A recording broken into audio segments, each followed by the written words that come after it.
good morning. 3 minutes after 10. Thank Crunchy it's Friday. One last push, eh?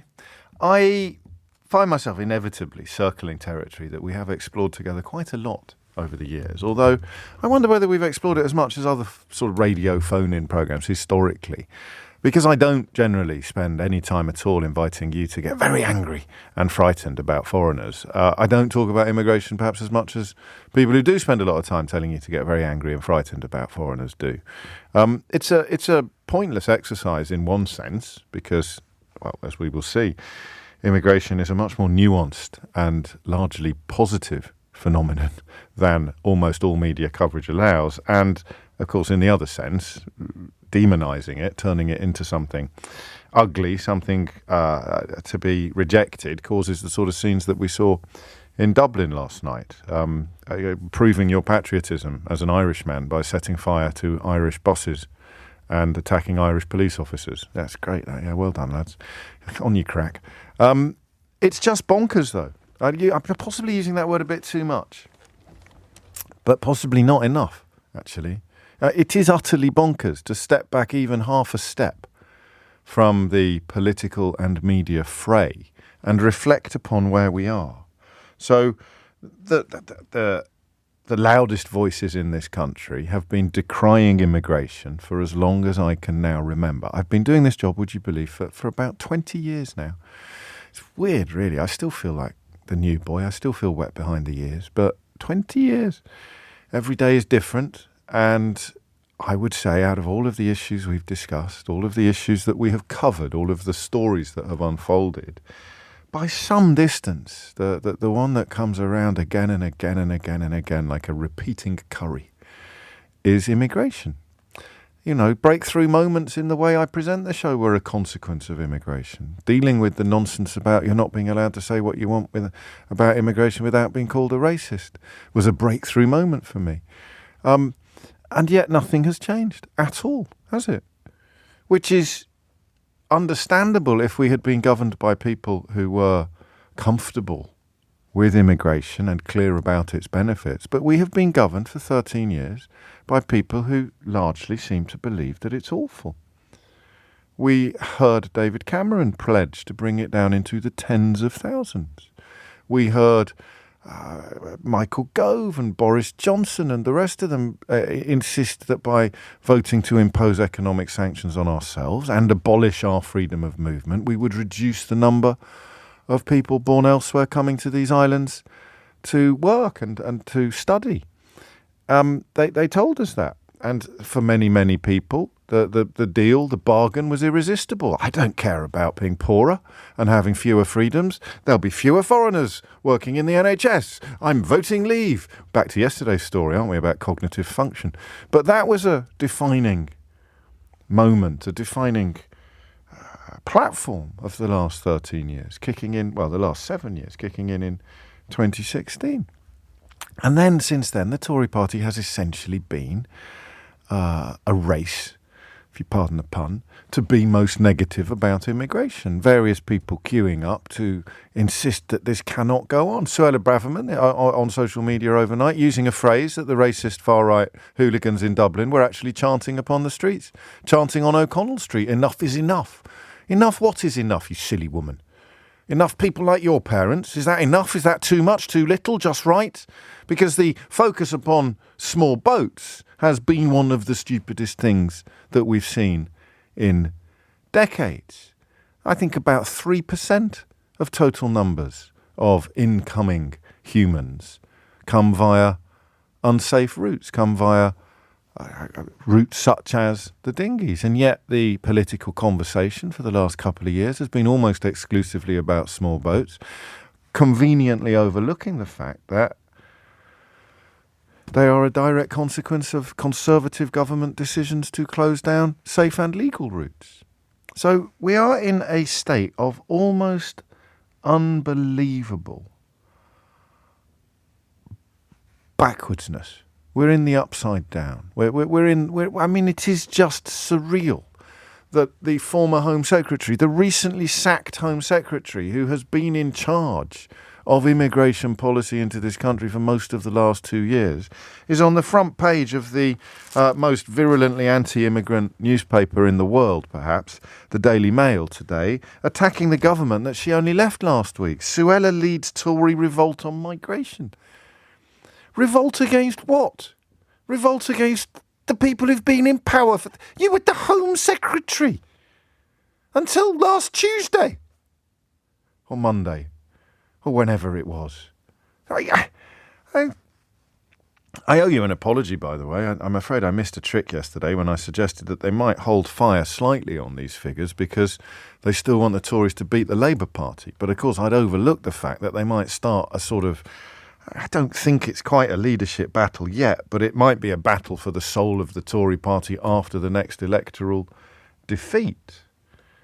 It's absolutely extraordinary that the people who turned immigration into the single most toxic, divisive and prominent issue in British politics for the best part of a decade and a half have presided over a truly exponential explosion in the number of people coming here, and now they are the ones leading the complaints about it. Do you see why I'm so... What's the word I want today? The I newspaper today accuses me of being almost permanently angry. Now, you know that's not true, given that we spent so much time together giggling. But my goodness me, there's quite a lot to be angry about, isn't there?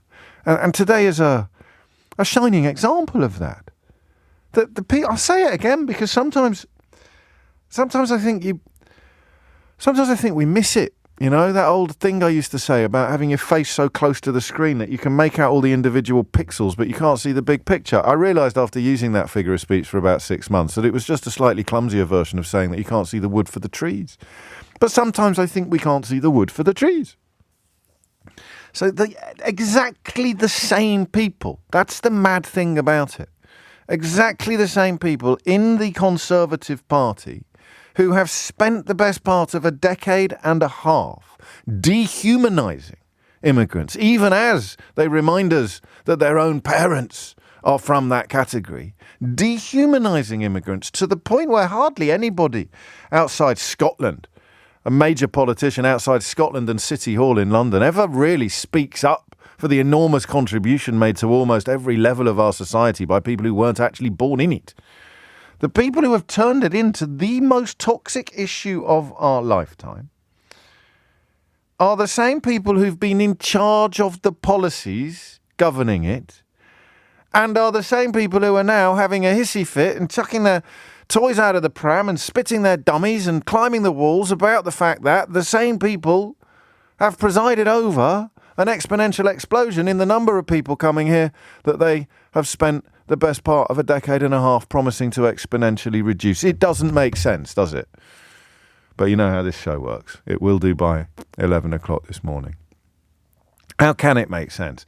How incredulous is a good word. Flabbergasted, thank you, Alice. Discombobulated usually works, Sarah. Perplexed doesn't go far enough, Steve. But thank you. It's like I have a human thesaurus at my fingertips every time I glance towards my inbox. A few words there I definitely can't say on the radio, at least not while Ofcom is regulating this radio station. So how has that happened? I mean, simply put, I don't want to hear about how much you hate immigrants or immigration. There's loads of places you can go to. In fact, you could probably get a job in the cabinet if that's your position, if that's what you want to be doing today. So spare us all the smell of your bile.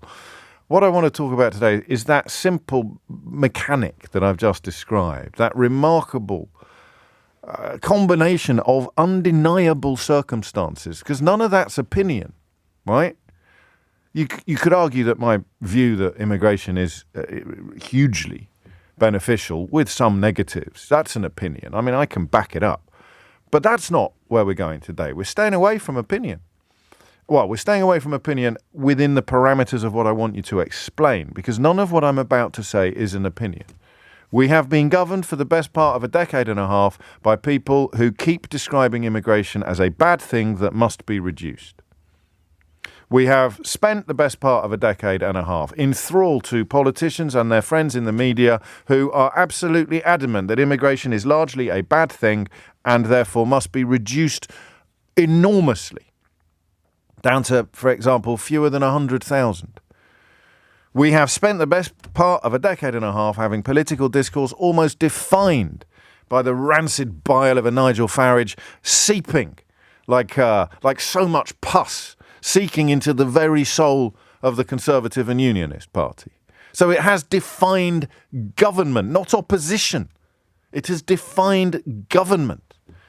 Successive Home Secretaries, most obviously Suella Braverman and Priti Patel, competing to sound more hateful about people who were not born here, making mealy-mouthed references to high-skilled and but essentially dancing around a maypole designed to divide and to other, and to provide you with a distraction from the people responsible for the state of the nation by trying to get you not to blame prime ministers and home secretaries and chancellors of the exchequer and business secretaries and secretaries of state for culture, media and sport and MPs. Don't blame them. Don't blame the people in charge. Blame that poor fella over there driving a lorry who happened to have been born in Krakow. It's incredible. Or blame that doctor whose parents come from Karachi. It's extraordinary, the scale of the attack upon humans that these politicians have undertaken. And we'll talk probably in the second hour about what it's like to be one of those humans, what it is like to be, is it 43% of the NHS, either immigrants or children of immigrants, the staff I'm talking about, and yet the conversation that you hear constantly is about how there's too many people like you actually availing themselves of the services at the NHS. It is truly extraordinary that they are now complaining in the strongest terms, with the loudest voices, with enormous front-page stories about policies pursued by the people who've spent the best part of a decade and a half telling us that they've got to bring immigration down. So how do you explain it? That's all. How do you explain it? Because at first glance, it defies explanation. It is not beyond the control of governments to introduce policies that would have brought these numbers down. And remember, I'm not even someone who thinks that they need to be brought down. I've got all sorts of problems on all sorts of areas, but they're not caused by immigration. A lot of them are eased by immigration. Housing, perhaps, would be one area where you should use immigration as yet another argument as to why we would be building more houses. But then I look at how many properties are available on Airbnb on the average weekend, and I realise that even the housing conversation is a little bit bent and a little bit backwards. But how do you explain these three simultaneous, undeniable, factual phenomena? All right? I'm going to channel the late Tony Green, darts commentator and star of Bullseye, to set up this morning's phone-in. In one, nearly a decade and a half of politicians insisting that immigration must be reduced. In two, the same politicians holding power, holding all the power, winning all the elections, all the referendums, for the same decade and a half. The same politicians insisting that immigration must be reduced, actually being in charge of it. And in three, an absolutely exponential explosion in the number of people coming here from other countries to work or to study and to live. How can you square those three simultaneous but apparently contradictory conditions? The politicians turning it into the mother of all evils, the same politicians that turned it into the mother of all evils being in charge of everything for the best part of a decade and a half, and the thing that they said needed to be reduced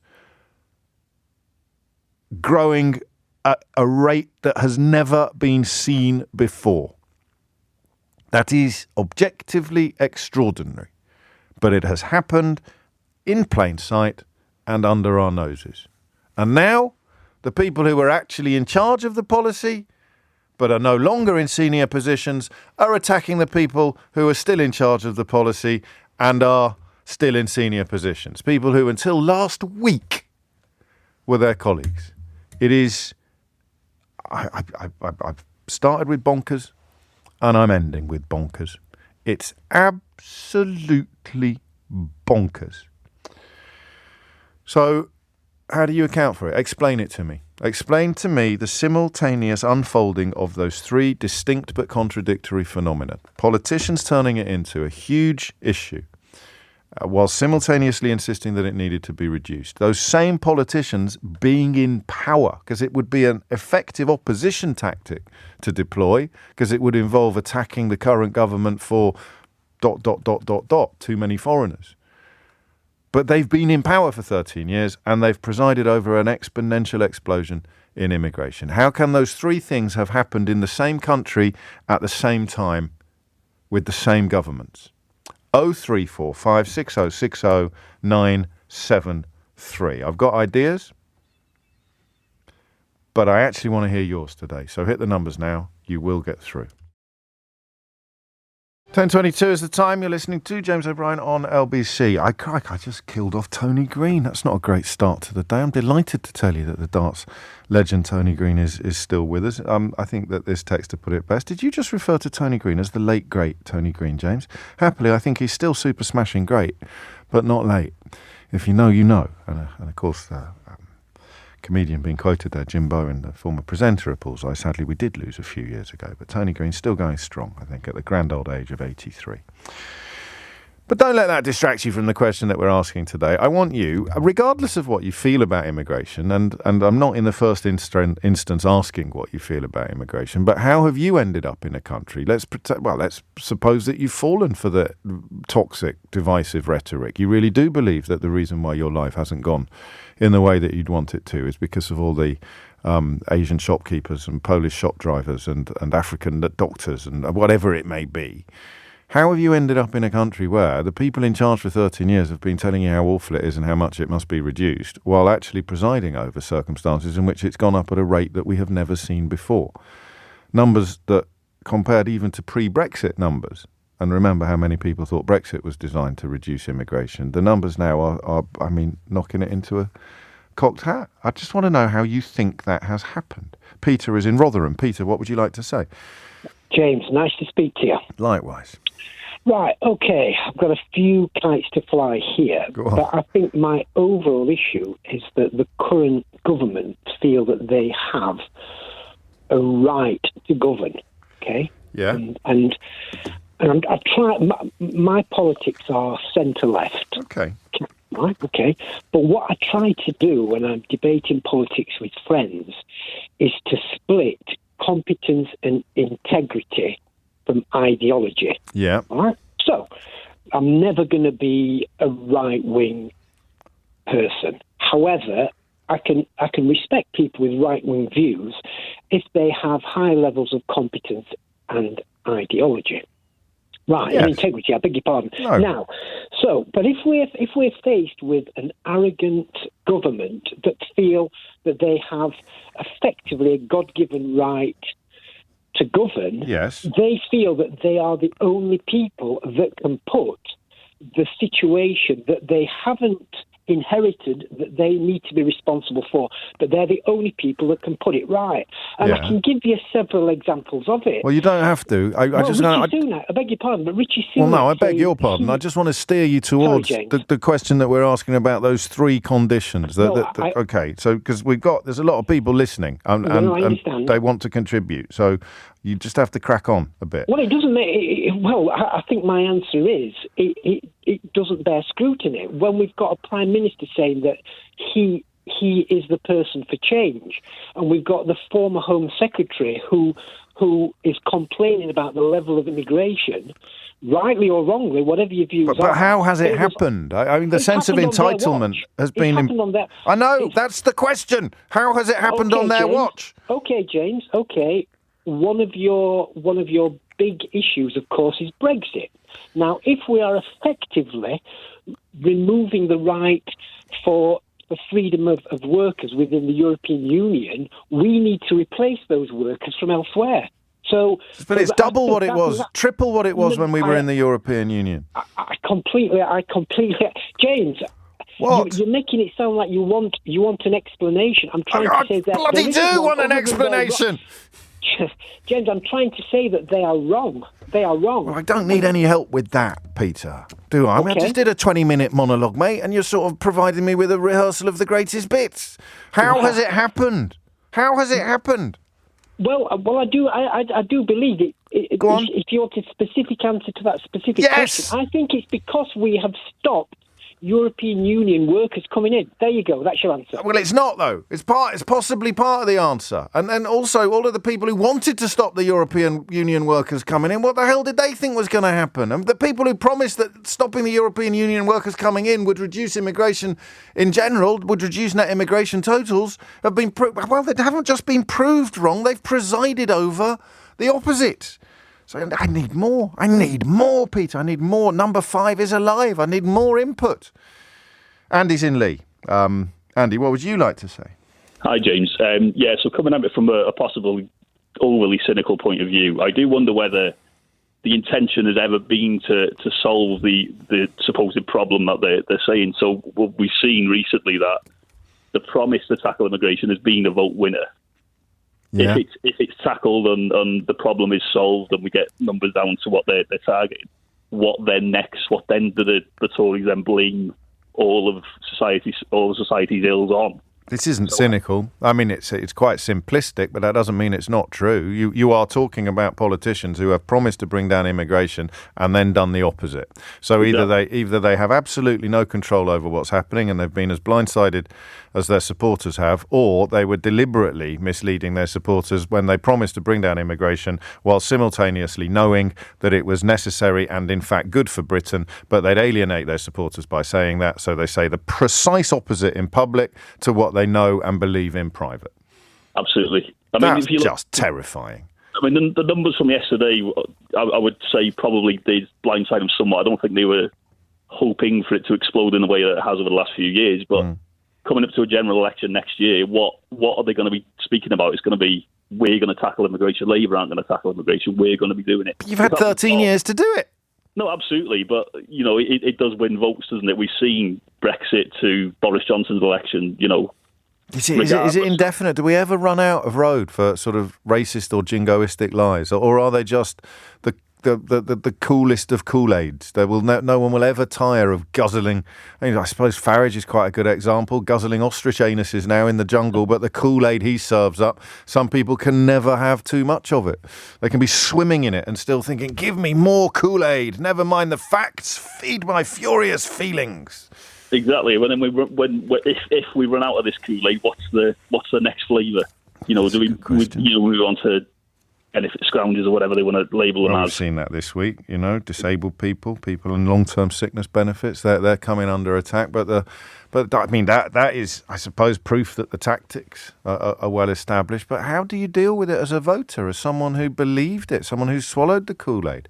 I wonder if Farage played a bigger role than we acknowledged by making heckling mainstream. Because if you've got a very loud and effective heckler who's been constantly tickled by the media, who like clicks and controversy, and he's heckling, the people on the stage, if they can't silence the heckler, they have to kind of embrace him or start adopting some of his heckles, almost heckling themselves. That's what they've done. They've started heckling themselves, haven't they? So Rishi Sunak is now being heckled by Suella Braverman, who until last week was his own Home Secretary. They're all heckling each other. Robert Jenrick, who is an immigration minister, is turning up at number 10 Downing Street with a plan to reduce immigration. 13 years after a Prime Minister arrived from the same party in 10 Downing Street with a promise to reduce immigration. They're just heckling. They're all hecklers. We've only got hecklers and we've got no performers. There it is. The Faragification of British politics in a flipping nutshell. All we have now is hecklers. We don't have any competent performers. They're all heckling each other. And sometimes they heckle themselves. Rishi Sunak sometimes gives the impression of heckling Rishi Sunak. Quite remarkable. And 10:34 is the time because, I mean, the other element of this conversation, which is incredibly prominent in the news at the moment, is that they are playing with fire by constantly inflaming the population about immigration and then doing nothing to reduce it. In fact, presiding over enormous and almost certainly necessary increases in it. They fan the flames of far-right hooligans who we saw trying to desecrate the Cenotaph a couple of weekends ago and setting fire to public transport and attacking Irish police officers in Ireland overnight. These people have been enraged and infuriated by the rhetoric of immigration.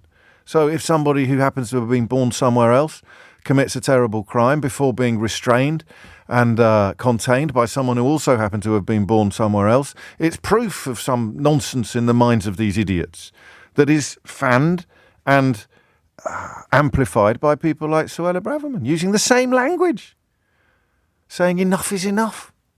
The former Home Secretary. So the one thing I don't know, and when you look at Geert Wilders' success in Holland this week, and the very strange character who's not stupid, nor Wilders, who have risen to power in Argentina latterly.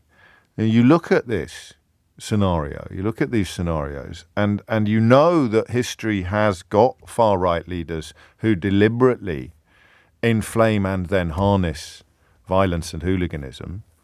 I suppose Kristallnacht would be the most obvious example of that, when using mob violence as a political lever. But I'm still not ready to look at recent members of the UK cabinet and think that they're doing the same, that they are consciously seeking to spawn the sort of scenes that we saw in Dublin overnight. But then you remember how Braverman approached both the police and the Palestinian march, the pro-Palestinian march, in the run-up to Remembrance Sunday, where she seemed to be deliberately turning people against the police and encouraging violent far-right hooligans to turn up at the cenotaph and try to disrupt a peaceful protest. I just can't quite believe it yet. Maybe it's that old curse, trying to be too nice all the time. The last Tory MP I was nice about was James Cleverly, and he's been effing and jeffing all over the House of Commons ever since, getting himself into all sorts of bother for his potty mouth. Just goes to show. So how do you explain it? So, crikey, I've got to put that down. That's explanation number 2. They are trying to inflame far-right violence. I don't believe that, but it fits the parameters of the question. How have they done? The same people have done these things. They have weaponized immigration, completely denied all its benefits, persuaded large swathes of the population that it's an unalloyed evil, and then they have increased it exponentially. The same people, cheered on by the same client journalists. So, answer number one is they know it's a really good idea, but they can't say so publicly because it has become electorally advantageous to them to promise to bring it down, which can accommodate. They're not alternative answers. That could also include the belief that the best way to get power and be able to hold on to it for even longer would be to generate a far-right racist sort of uprising that would break democracy, as it has done many times in the past, but only ever in other countries. You saw Trump trying to do something similar on January the 6th, didn't you? Oh, blimey. I didn't think we were going to end up there at 10:38 on a Friday morning. Mark's in Reading. Mark, what would you like to say? Hi, James. Hello, thank you very much for taking my call.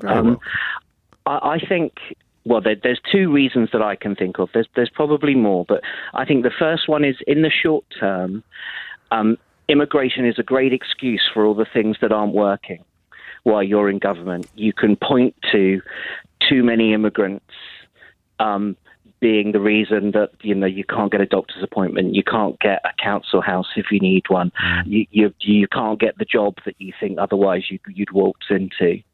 Yeah, that's true. That's a given. And then the long-term one is that... But do they know that's not true when they say it? Or do they know that if it contains kernels of truth, they're exaggerating and exacerbating it dangerously and enormously? For example, the NHS without immigration would cease to be the NHS. It would be in considerably more parlous condition than it is already. And I think the figure I saw was in excess of 100,000 vacancies in both the health service in England alone and in social care. So that's not far shy of 250,000 people that we are currently lacking in these sectors. Mm-hmm. And yet they're talking about trying to reduce the number of people coming here to take up jobs in these sectors already. So do they know what they're doing when they make these claims, or do they not even think that deeply about it? Well, without, kind of sitting on the fence, I think some of them do and some of them don't. Fair enough. Yeah, I think you've got, the Lee Andersons, the Gullises, they probably don't know. What about a Braverman? I genuinely don't know with her. No. I think she probably does know, to be honest. Right. But I think sometimes she might through our own hubris, you might talk ourselves into ambition, into believing it's something, and ambition, absolutely, which can be the hubris, can't it? If we were to take the Aristotelian theory of tragedy to its natural conclusion, what would be her hamartia, Mark? I wonder. What would be her hamartia, and where is her nemesis? Pray, where is her nemesis? Sorry, carry on. I got a bit. It's Friday. I don't know, James. No, I don't know. Okay, but the more long-term one, I think, is that by having wedge issues and culture wars, and immigration will always be a really powerful one in this country. Just by keeping us divided, that stops us collectively looking at the reasons why things don't work as well as they should. It stops us looking at, who the Conservative Party usually operate on behalf of. You made the point that as much as they like to bemoan the metropolitan elite, they still keep enacting giving us policies money. And budgets. Every time there's a budget, they keep trying to sort us out a bit, don't they? It's a remarkable dichotomy. And I do think that's a big part of it. I think, divide and rule, I'm not reinventing the wheel here, but I do think that keeping us divided on these very emotive issues, it avoids scrutiny. It goes even further, actually. And of course, you can't perhaps have this conversation in 2013 without using the A word, without talking about austerity. So how better to mask the impacts of austerity, which I do personally believe to be an ideological drive to reduce safety nets in society, to make people, the less money you have, the less secure and safe you will be. So why should I be spending money on other people's childcare or other people's dental care or other people's, I could go on. And they've been reducing that. Libraries, they've been I don't need libraries, I can buy all the books I want, they say to each other. So they've been reducing that exponentially since 2010, and the consequences specifically of that can be camouflaged by claiming that the reason why you feel your social capital is being diminished, your access to everything from pharmacies to social care, your social capital is being diminished because of all the immigrants. Yeah, no, I think that's a massive part of it, absolutely. And then they preside over huge increases in it deliberately, or just because they don't care and they're letting the world turn in a sort of free market kind of way almost. And I think, you often say conspiracy or cock up. Yeah. And I think a lot of it is that they're not thinking that far ahead. Yeah. And the knowledge, the complacency that it doesn't really matter, because so long as they keep these various narratives going, that keep them in power, it doesn't, all those things they're ruining that affect normal people, it doesn't really matter, because they're still in power and they're still doing the things that they want to do. And the angriest people are going to be attacking buses or hotels where they've read on Facebook that some asylum seekers might be staying. Yeah. They're not going to be mounting their assaults on the ballot box. Absolutely. Yeah. Oh dear. Thank you, Mark. I think austerity has to be, because you're talking about conservative governments who have reduced. So I love social capital in every way. I love it as a thing, but I also love it as a phrase, as a phenomenon. It was, again, something else you've taught me while I've been doing this job. It's been explained to me. So capitalism as an ideology is an almost inevitable human condition. But what, of course, it hinges upon is the notion of social capital. So even if you haven't got a lot of capital, even if you're not, for example, a homeowner or you have a lot of savings, you see that your role in society is validated by social capital. So you have access, for example, to social housing or social care or medical care by dint of being a member of society. Whether you're currently contributing or not, you have access to social capital, shared resources, which could be anything from a library to a bus shelter. Social capital. So what has austerity done? Austerity has diminished and denuded social capital. So the less you started with, the more you've lost. That's an incredible fact about the last 13 years of life in the United Kingdom. The less you started with, the more you've lost. Because albeit that we're being hit in our taxes and we're being hit in the cost of living, if you were relying more upon social capital than personal capital, whether it was Sure Start, whether it was council housing, whether it was access to healthcare or dental care, the more you relied on social capital, the more you lost during austerity. You close a library, I'm hacked off. I like libraries, but I'll be down Waterstones at tea time to get my books there. Do you see what I mean? Because I've got a few quid. Social capital. You've robbed me blind. If I started with little, I've ended up with less. And that's where perhaps, whether it's a conscious thought or not, the convenience of immigration as a tool of toxicity becomes irresistible, even for politicians who do know better. And that's why Mark was so interesting on the question of some of them clearly don't know any better. And you can tell. You look at people who clearly struggle to get IQs into double figures, whether it's a sort of Nadine Dorries or a Jacob Rees-Mogg or a 30p Leenock or a Brendan Clark-Smith. They don't know. They just know that if I say this, they're like animals in laboratory experiments when you can teach a rat to press a button for food. That's Lee Anderson. He's a rat who's learnt to press a button for food. Here's a button called anti-immigrant rhetoric. He presses that and he gets a jelly bean. The poor fella can't stop pressing it. Squeak, squeak, squeak, squeak, jelly bean, squeak, squeak, jelly bean, squeak, squeak, jelly bean. That's Lee Anderson's political career. And Sunak needs that in place, so he makes him deputy chairman with special responsibility for squeaking and eating jelly beans.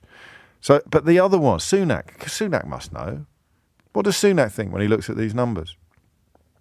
He's a number cruncher, right? Remember? A number cruncher. So he knows there's still 250,000 vacancies in the NHS and social care. He knows fruit is rotting in the fields. Rees-Mogg said the quiet bit out loud again yesterday. I don't know if you saw that.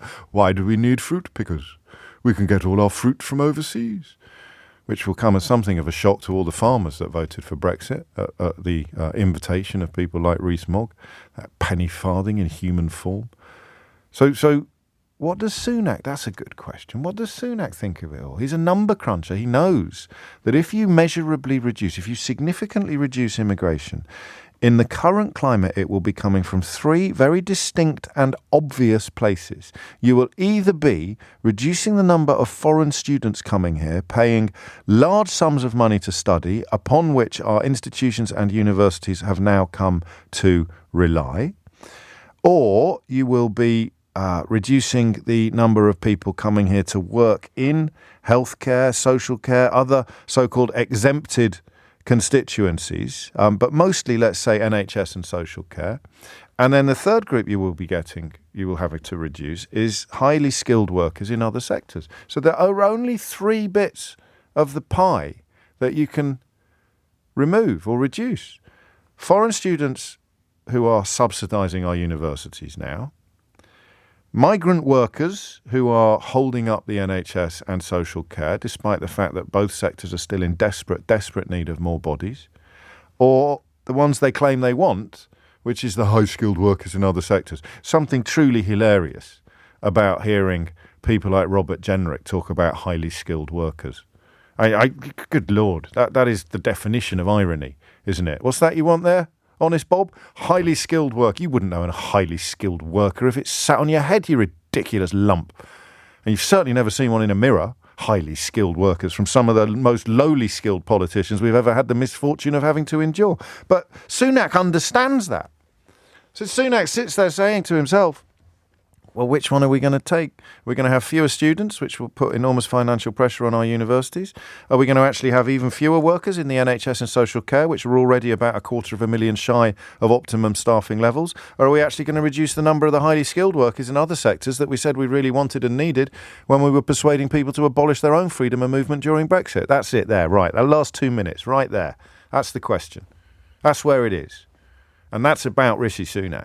Not about some of the flotsam and jetsam he's surrounded with. He's supposed to be. Stick it on a spreadsheet, Rishi. Seriously. And tell me what the answer is. Seven Bins has spoken. Our Prime Minister addressing the curious case of a Conservative government having 13 years to bring down immigration and promising every day to do so, and then presiding over the biggest rise in immigration that this country has ever seen. And it's happened since Brexit. Go on, riddle me that. Luckily, Seven Bins has the answers. I'm very clear that the levels of migration are too high and they've got to come down to more sustainable levels. I've been clear about that. It's good to see that the ONS yesterday did say that the levels of migration are now slowing, in their words, which is a welcome step, but we've got more to go. And that's why I announced a policy earlier to clamp down on the number of dependents that students can bring when they're coming here, where we've seen a very significant rise in that. That action that I took represents the single toughest measure that anyone has taken to bring down the levels of legal migration in a very long time. So that should give people a sense of my commitment to bringing migration down. And if we see further abuse of the system, of course we're prepared to act and do more. You were Chancellor of the Exchequer in the last government. I mean, this is what I mean by them all being hecklers. Actually, you've heard this happen before, haven't you? When I stumble onto something that the more I think about it, the more I like it. He's heckling governments that he was Chancellor of the Exchequer in. Now, well, I've done more than many other governments have done for a very long. You were in them. You were in the governments. He's heckling his own government. How can you heckle your own government? Imagine if you went to see a Stuart Lee gig and Stuart Lee turned up in the audience heckling Stuart Lee. Or even if you went to see a normal night at the Comedy Store and the two acts that had already been on started standing at the back of the room lobbing glasses at the fellow who is on the stage now. They are heckling. Listen to it again and tell me that he is not heckling successive Tory governments, many of which he was a part of and all of which he supported. I'm very clear that the levels of migration are too high and they've got to come down to more sustainable levels. I've been clear about that. It's good to see that the ONS yesterday did say that the levels of migration are now slowing, in their words, which is a welcome step, but we've got more to go. And that's why I announced a policy earlier to clamp down on the number of dependents that students can bring when they're coming here, where we've seen a very significant rise in that. That action that I took represents the single toughest measure that anyone has taken to bring down the levels of legal migration in a very long time. So that should give people a sense really of my big heckle, a very long time, like 13 years. And if we see further abuse of the system, of course we're prepared to act and do more. Bringing your family here is not an abuse of the system. That's not even a heckle. It's just thick and wrong. And listen, if you're thinking of coming here to do a master's and drop, 50, 100 grand into the coffers of a university and you want to bring your wife with you, and then they say, oh, you can't bring your wife, you're going to go to Germany. Or you're going to go somewhere else. You're going to go to America. These people are big spenders. I think I feel a song coming on. So who's he going to go after? Well, it looks like he's going to name the students. I gave you the three choices a minute ago. But he's going to go after them by saying, we're going to make it a less attractive place to come and study for you. As there is a true international free market in tertiary, in higher education, the kind of people coming to do degrees or master's degrees. Stian Warrington makes a good point. He says, Stuart Lee heckling Stuart Lee sounds like a really good gig. It does actually, doesn't it? I'm sure Charlie Brooker could make it happen. It's 10:56. Steve's in Newcastle. Steve, what's going on? Hi, James. Third time caller. Nice to speak to you. When are you going to stop keeping count? It's not necessary. Well, yeah, at my age, keeping count, it just keeps me mentally active. You know? So it's like a Sudoku. Go on, man. Anyway, well, Brexit. Brexit concealed the problem because we could, without any issues at all, we could bring in the labour that we required and the skills we required from Europe. Because we can't do that now. So what you were proposing earlier on in your programme, why is this happening? It's an entirely deliberate policy on the part of the current government. They can't control immigration because they know perfectly well that there are roles within the health service, social care, agriculture that they simply can't fill. And the game they're playing now, I think, is related to that. I don't know if you heard Mel Stride on the media round this morning. He described their ability to control immigration as a Brexit opportunity, which is to me is perhaps... He's doing that now. He's doing that in 2023, just after the biggest increase ever in the post-Brexit... Well, fair play to Mel Stride. I think we've got a new winner. But here's a nasty one that he said, and I wouldn't have expected this of him, actually. I tended to regard him as one of the more reasonable Tories. You're like me, you see. There it is again, letting your optimism get in the face of reality. I know. Go on. Well, he apparently says that he's going to control immigration. This is how futile their efforts are, because what he's going to do is going to make sure that disabled people who aren't working will lose their benefits. Right. And that is going to bring more people into the workplace and control immigration. So the Brexit factor can't be ignored. And the other factor, as far as I can see... Gross, isn't it? Oh, it's vile. absolutely vile. And that's exactly what he said. It was on the Radio 4 Today programme this morning, interviewed by Nick Robinson, who tried to get some sense out of him, but as usual, the Tory system is you talk over the interviewer, and that's what he did. But yes, it is vile. And the Brexit thing, it's dead simple. We cannot staff what we need in this country. Therefore, immigration will come from elsewhere, therefore it allows them to play a racist card. Yeah, but then why are they doing that though? When it comes back to bite them on the backside as violently as it has today and yesterday, that's the bit. Maybe I'm crediting them with thinking ahead of a 24-hour news cycle, which is always a dangerous thing to do. I think you're back to the Overton window. Yeah. I think that the Tory political stance has moved so far to the right that overt racism, which is what they're now using to deal with immigration, overt racism has become acceptable. And well, that's why I think in the next hour we'll move on to what it's like for people who've been here for years but weren't actually born here, because I can't even begin to imagine how much your existence has been polluted by this rhetoric and by these arguments. Thank you, Steve. An excellent hat trick there. Three down. How many? Who knows how many to go? It's coming up to 11 o'clock. It is bizarre. And I just want to stress again that none of the parameters for that conversation were disputable or controversial or even opinions. All three elements of that conversation were true. The people who have demanded reductions in immigration because they insist it's bad for our country have been in charge of our country for 13 years, and immigration has risen like never before. How can you make sense of those three factors? And I think we had a fairly good crack at it, but in many ways it's raised more problems than it's solved. It is 3 minutes after 11, and something that I have promised you I'd do more of in the past. Well, I promised you in the past that I'd do more of it in the future. I can't promise you that I'm going to do more of something in the past, because that would be impossible. I'd need a time machine to do that, which leads me neatly into the fact that Doctor Who's back on our screens at 6:30. Oh, that was good, wasn't it? Come on. Doctor Who's back on. Is it 6:30 tomorrow on BBC One? It's definitely tomorrow evening on BBC. That's a treat. That's something to get cheerful about, eh? Pal of mine, actually, who works in Switzerland, tweeted this morning about the I don't know, you call it the gaslighting or the demonisation of immigration, and it was interesting because most of us would think of him as an expat, a Brit who works in continental Europe, becomes an expat, not an immigrant or a migrant worker or an economic migrant. But he is, of course, all of those things. And he just described listening to the casual demonisation of migration on all sides of UK politics is profoundly depressing. And that's a well-educated, well-paid white man working elsewhere in Europe. God knows how profoundly depressing it must be if you are rather more obviously of immigrant stock, rather more obviously from an outsider's or an incomer's background. And that's what I'd like to talk about. And I need to set this up quite carefully, because I don't imagine it is necessarily something that you want to shout from the rooftops or even perhaps acknowledge. But I don't know how old you are, and I think it will matter a bit. I don't know what your family history is, but I suspect that the longer you've lived here, the more shocked you are by how we now talk about people like you.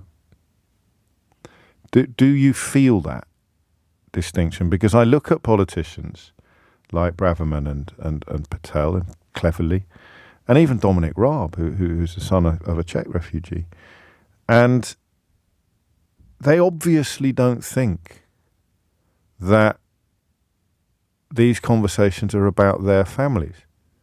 They obviously don't think that when someone like me points out that I think it's 43%. I forgive me for not having the number at my fingertips. It might be 34, but a big percentage of workers in the NHS, whether it's doctors or nurses or any other role in the NHS, will either be immigrants or the children of immigrants. 42% of the medical workforce of the NHS are immigrants or children of immigrants. So it's not them that are preventing you from getting a GP. Lorraine Kelly had a great guest on yesterday, Dr. Amir Khan, who used this phrase, "I'm tired, Lorraine, of having to justify my existence by the worth I bring to this country." And that's really the question I want to ask you. What is it like to have to justify your existence by the worth you bring to this country, particularly when you're pushed into a position of having to justify it by individuals who bring no worth whatsoever to this country, but spend their lives feeding prejudice and personal vanity? Imagine the role that Nigel Farage has played in creating a country where people like his own children may feel compelled to justify their experience by the worth they bring to this country. I want to know what it's like. 03456060973. I also want to know whether or not it is and has got worse. Because I don't know. I presume it has. In many ways, I'd like to be wrong. I also listen. I don't want to sound naive or soppy. I also just want to recognise what you're going through. You know, I speak as someone of Irish heritage, but fourth, I think, generation in terms of my family. But in terms of my biological family, I'm a first-generation immigrant. Biologically, I could be on the first boat back if the political landscape were to change and they started investigating family trees as assiduously as you sense some of them might like to. So I don't really get it. I see a little bit of anti-Irish abuse. It was much worse in the 80s. In fact, now any crime committed by anybody not born here who happens to be a Muslim must be terrorism in the minds of many racists. And so it was with Irish people. And anybody with an apostrophe in their surname when I was young would be accused. But it didn't really land. I got into a couple of fights at school, but it never really felt like I was unwelcome here. So I don't have the experience. I don't have the background. Equally, I don't have the right to go much further than I've gone already when talking about prominent right-wing politicians from immigrant backgrounds. And I stress it's not for me an issue of skin colour. It would apply at least as much to Dominic Raab or Nigel Farage's children, who of course have a German mother, as it would to people with darker skin than me, which is pretty much everybody in the country actually has got darker skin than me.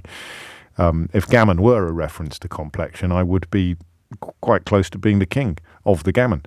But of course it's not. It's a reference to beliefs.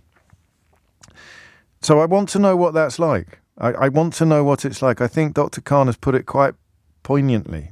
He talks about, I'm tired of having to justify my existence by the worth I bring to this country. Are you tired? And how does that work? How do you have to justify? What is it that you say?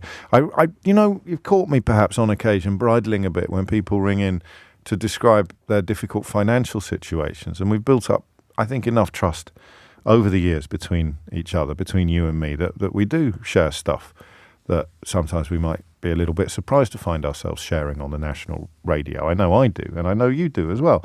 But when people are talking to me about financial difficulties in which they find themselves, they often say, I've never claimed any benefits. And I often respond by saying, I don't care. If you have, that's fine. That's why we all pay our taxes, to knit a safety net into which we might all fall one day. And even if you're lucky enough to believe, whether correctly or incorrectly, even if you're lucky enough to believe you're never going to need the safety net, unless you're a psychopath, you recognise the necessity of having it in place for everybody else. That's what society means, and there is such a thing as society. So I think it's probably the same, that idea of having to justify my existence. I need to justify the difficult circumstances in which I find myself by making it clear that I'm not one of those mythical tabloid creatures who is earning £5 million a week by claiming various unemployment and sickness benefits and living in a Disney mansion in the middle of Hampstead Heath. I've never claimed anybody. I said, I don't really mind whether. So I think that's what Dr. Khan is talking about. I have come here to work, or my parents came here to work to make a better life, and I have. So this is what I mean by having to choose my words very carefully. Is there a sense in your mind, and I hope there isn't, but you know how this show works, I'm putting forward thoughts. Is there a sense in your mind, subconsciously, you may not even have noticed it until I mention it now, that you feel subconsciously compelled to prove I'm not that kind of immigrant? In the same way that someone ringing me to talk about benefits will be at great pains to stress how many years they spent paying taxes, how latterly in their lives it is that they've come to rely upon welfare payments. In the same way that we have been gaslit and conditioned by tabloid and Tory rhetoric, which of course are interchangeable almost all of the time, by tabloid and Tory rhetoric, into thinking that someone on unemployment benefit is by definition dodgy. So it is that over the last 13 years, somebody who is a foreign worker or of immigrant stock needs to prove to other members of the population that I'm not that kind. I'm not the kind that Suella Braverman is talking about. I'm not the kind that they're talking. I'm not the kind that the Mail is getting cross. I'm not that kind. I'm not that kind. No, not me. You don't mean me. I'm tired of having to justify my existence by the worth I bring to this country. And do you know, as I read that, a text dropped into my inbox. As an immigrant, what I find extremely baffling is the failure of so many here to understand what the government gets in terms of money from immigrants, those that arrive legally, which is, of course, the massive, massive, massive majority. Family of four, that's 2 adults and 2 children, paying, according to Carrie, and I've got no reason to doubt her numbers, just shy of £20,000 over a 5-year period for a visa. That's the immigration health surcharge plus visa fees, which depend on the course of the visa route taken, but you want to be more than 5 years, £1,420 per person if applying from outside the UK, so that becomes another £5,680, and that's all paid on top of tax and national insurance. So the contributions are great. Most of us won't even know that, and who needs to know that? Because one wonders whether the people who really need to know that have got wax in their ears on these sort of issues and their eyes firmly closed. I don't want to hear about it. I don't want to hear about the contribution. They take more than they give and they're taking it from me. Thank you. Enough is enough. When the opposite is almost certainly true. So that line there is the one I want to draw your attention to with quite a heavy heart. I'll be honest with you, with quite a heavy heart. And it's from a doctor, and the NHS is probably the crucible of contradictions in these conversations. The idea that, if only there were fewer immigrants here, your nan could have a new hip. When in fact, if there were fewer immigrants here, there'd be no one there to actually fit it or look after her when she was recuperating. I'm tired of having to... Do you understand that? Do you feel that? Does that describe you? An increased need to justify your existence in a country that really is just home. It is 11:18. James, I'm of immigrant stock. I'm mixed. My kid's mum is white. I walk around with great relief that my kids look white because the direction of travel looks bleak. Can you imagine that? I can now because you've explained it to me. Kasia is in Enfield. Kasia, what made you pick up the phone? Hi there, James. Thank you for taking my call. And I listen to your show very, frequently. But I'm a first-time caller to you. I've spoken with Sheila before, I think. But okay, well, this is the big time. The reason I really wanted to call in is because I find it quite disrespectful and quite humiliating that my status as an immigrant is questioned. Yes. Why should I have to justify myself? But you do feel that you do, so you recognise what Dr. Khan has said. I think increasingly people do, and I was speaking to your producer that, I've lived in this country for 30 years. Yeah. I used to live in North Wales. The first time I truly experienced kind of xenophobia, I would put it this way, was when I moved to London about 15 years ago. Gosh, really? and, it was the most ordinary circumstances, honestly, really ordinary. And, but, I mean, I'm white, I'm Polish, I was born in Poland. But I feel increasingly that it is demeaning to question, what value you bring to a society, especially when it's only seen in economic value. Yeah. And, rhetoric coming from the Tory government saying like, we will accept people only if they can bring economic value to our society. I think it's, first of all, very short-sighted and very foolish and completely driven by capitalist values because, I work in creative arts. I'm an artist. So, what value do I bring to the society? Well, lots, but I understand what you mean. You may not be bringing enormous financial value, although equally you may, and that's getting worse today. £35,000 a minimum income requirement to come here and work, which is, it tells you what they value, doesn't it? Really, I think it does, and I think, obviously, I would say it is short-sighted because there's much more to society than the money it makes and the wealth it creates. But where does the pressure come from? Because there's rhetoric, and sometimes I think I'm possibly part of the problem rather than the solution by even talking about this stuff. And possibly some people listening will be going, God, I do feel like that, and I hadn't realised before, in which case I've not really done them a favour, have I? I've done them a bit of a disservice. So where do you feel? And it's not just Tories, of course, because, there's plenty of people who would be traditionally leaning to the left, who have swallowed the Kool-Aid just as enthusiastically. It's just that at the moment their political leaders aren't encouraging them to guzzle down more. But where does the pressure come from that makes you feel you kind of have to justify your presence, if not your existence? I think I would agree with you on the fact that it becomes amplified through certain channels, like the media, like the government. Yeah. Whereas on kind of granular personal level, you might not actually find it to be such a great issue. I have plenty of friends, who voted Brexit, for example, although they'd always say, because we don't mean you, we didn't want to get rid of you.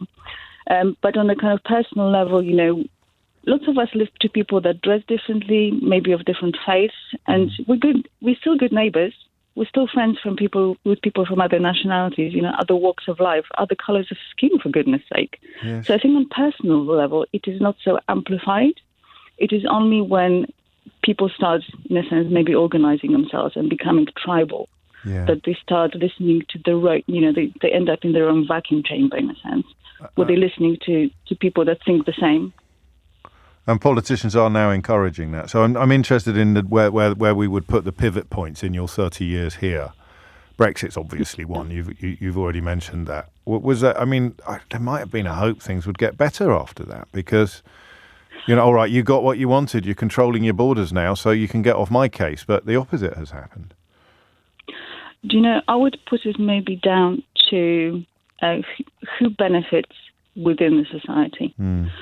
So rhetoric surrounding people that are supposedly scroungers that take from society without putting anything in. To me, that is possibly the strongest motivator. Yeah. Because it speaks to unfairness, and most of us would like to consider ourselves to be fair-minded people, just people, interested in justice and kind of equanimity of it, and that there is egality.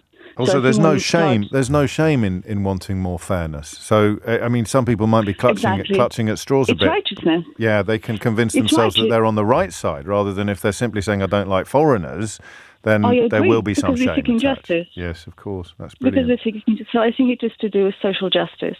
But if you frame it in a sense that we will attack people that we consider to be benefiting unfairly from our society, if you frame it in that way, then everybody's game, whether you're an immigrant or a person of colour that supposedly doesn't belong here, whether you came on a boat or you came on a train. I came on a boat, but it was from, Hoek van Holland. That's any different. Yeah. Yeah, and that's where that's where the question, which is less likely to happen to you as a white-skinned person, but that's where the subconscious bias behind a question like, where do you really come from? Where do you really, like that woman at Buckingham Palace had to experience, didn't she?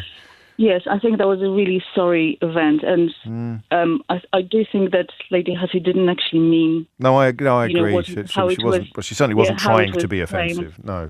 No, she wasn't. But the way it was later framed was that she was. But I just wanted to bring into the kind of the conversation the great Omid Jalili, who some time ago made an amazing stand-up piece whereby he said, the reason we don't have problem with immigrants from Poland is because they're white. We can't tell them apart from other British people, so to speak. And I think he made also a very, very valid point that we are visual people. Yeah, except that. We just fall to the, Well, except for your friends who said they didn't mean you, because they did mean Eastern Europeans. Oh, absolutely. But they didn't. But it's not the as useful ones. Yeah. Not the plumbers, not the builders. Just the ones I keep reading about. Okay. Yeah, except they're not. Are they? Absolutely. Thank you. Thank you, Kate. I'm sorry that you have to go through this. Human history teaches us that it will get better, but what we don't know is whether it gets worse before it gets better. I just hope it doesn't. Absolutely. But I just wanted to kind of finish on a note that I was telling a producer that I travelled to Poland recently specifically to vote. Yeah. And I think the vote in Poland will have monumental consequences for Europe in the sense that, it is the light at the end of the tunnel. There is light at the end of the tunnel, but those voices also must be amplified. It's a glimmer, I think. Maybe a bit more than I'll take a glimmer right now. I'll take that over darkness. I'll take the darkness in the Netherlands, a glimmer in Poland, albeit that arithmetically they're not that dissimilar. It's a far-right party or a far-right politician getting the most votes, but not an actual majority. There is just, I think, more likelihood of the fella in Holland assembling a government than there was of the far-right party in Poland being able to do the same, which is why everybody was celebrating. And it's why Kasia went back to vote. 11:25 is the time. And then you sort of wonder what might happen as close to home as Ireland, or what might happen here. What happens if the far-right thugs who sought to desecrate the cenotaph, or the far-right thugs who were setting fire to buses and attacking Irish police officers to prove how patriotic they were? You might take a moment to try and work that one out. Attacking Irish police officers to prove what patriotic Irishmen they were. What happens if that poison gets a little bit further into the bloodstream? I'd say this very carefully, and I've said it to you before, and I said it very carefully then, but two things. What would have happened if little Tommy Ten Names and his mates had got in among the Palestinian marchers, or picked off some of the peaceful protesters in central London that weekend? And how confident can you be that Suella Braverman wasn't hoping that they would? That's all. It's a question. How confident can you be? 11:27 is the time. Bruno's in Guildford. Bruno, what would you like to say? Hello, James. Good morning. A long-time listener, first-time caller. Welcome. I'd like to start by highlighting how important your work has been to me as an European citizen living in Britain, and I felt safe listening to your programs through the Brexit campaign and referendum, etc. And I just would like to say a big thank you to you, because it has made me feel safe. So I came to this country in 2003, kind of the peak of Tony Blair era of optimism. I got a job. I got two kids who were born here. I lived in London for 10 years, and then I moved to Surrey, where I live now. And I have the sense that, so I became an academic, so I had an opportunity to go into academia. I teach kids at university, young adults at university today. And that is quite soothing and rewarding as an antidote to whatever else is out there in the world. I have the sense that, particularly since Brexit, since about 2015, that I have this constant sense that I became part of a problem. But I'm not sorry for myself. Sure. I mean, I really enjoy coming through the border control when I come back from Portugal from holiday, and telling the border control officer that I'm coming home. And that not only gives me joy, not because I'm confronting him or her. It gives me joy because I feel it. Yes. I genuinely feel it. And so I think the past 6, 7, 8 years have been incredibly difficult in that sense. On the other hand, I feel quite lucky and quite privileged for all the opportunities that I've been given, and I have a good life here. Yes, and I enjoy it now. Do I need to justify my existence through the value that I bring to Britain? Not particularly in my academic world, but I did notice a difference or that urge to justify. It's atmospheric, I think. Is it? Sorry, I interrupted you. It is. Once I moved out of London, that's what I was going to say. Okay. Yeah. And yet, for Kasia, she found things got worse when she moved into London. So it's there's no universal experience, is there? When I say atmospheric, what I mean is a day like today, you walk into a supermarket or you walk into a newsagent and you've got Suella leads Tory revolt on migration. You've got migration figures pile pressure on PM to act. You've got, I haven't checked the Express yet, but I can guarantee failure to halt migration is slap in face for public. And how much of you sees you in those headlines? This is underlying sense that you are part of the problem being discussed. And I feel, on very rare occasions, I felt a sense of guilt for being here. But on the other hand, the balance between that sense of guilt and the sense of joy or happiness, I love living here, and I get that, and that's really important because there'll be an idiot listening who'll go, if you don't like it, then why don't you sod off back to Portugal? But the point is, you're describing a variety of emotions, a variety of feelings, some of which have got a lot worse in recent years, but not to the point where they can cancel out or nullify the more positive feelings that you're describing. I mean, just as an example, I felt that the social circles, which is something that makes you feel like you belong, the social circles and being integrated in, finding friendships and the social network outside London was a much, much slower process than the 10 years I lived in London. And it took me 10 years to join a local tennis club, to feel confident to walk into a local tennis club 30 miles away from London and say, hey, I'm here, I want to join, I want to play. Yeah. And now I feel, having done that 6 months ago, I feel that fear was somewhat unjustified. Yes, I'm glad you said that, actually, because I certainly wasn't going to try and tell you that you shouldn't have felt it, but but it's nice that you've discovered that it perhaps was somewhat unjustified.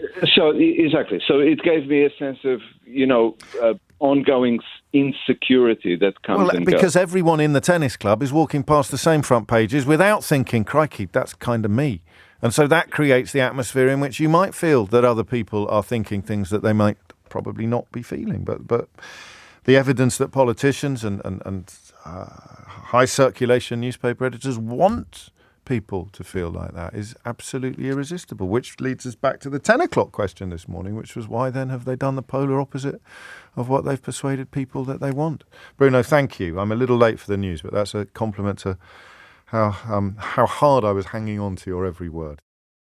It is 11:36. You are listening to James O'Brien on LBC. A couple of people pointing out that the experience of white people here who weren't born here will be different from the experience of non-white people here who were born here, and possibly even different from the experience of non-white people here who were born here, which is why,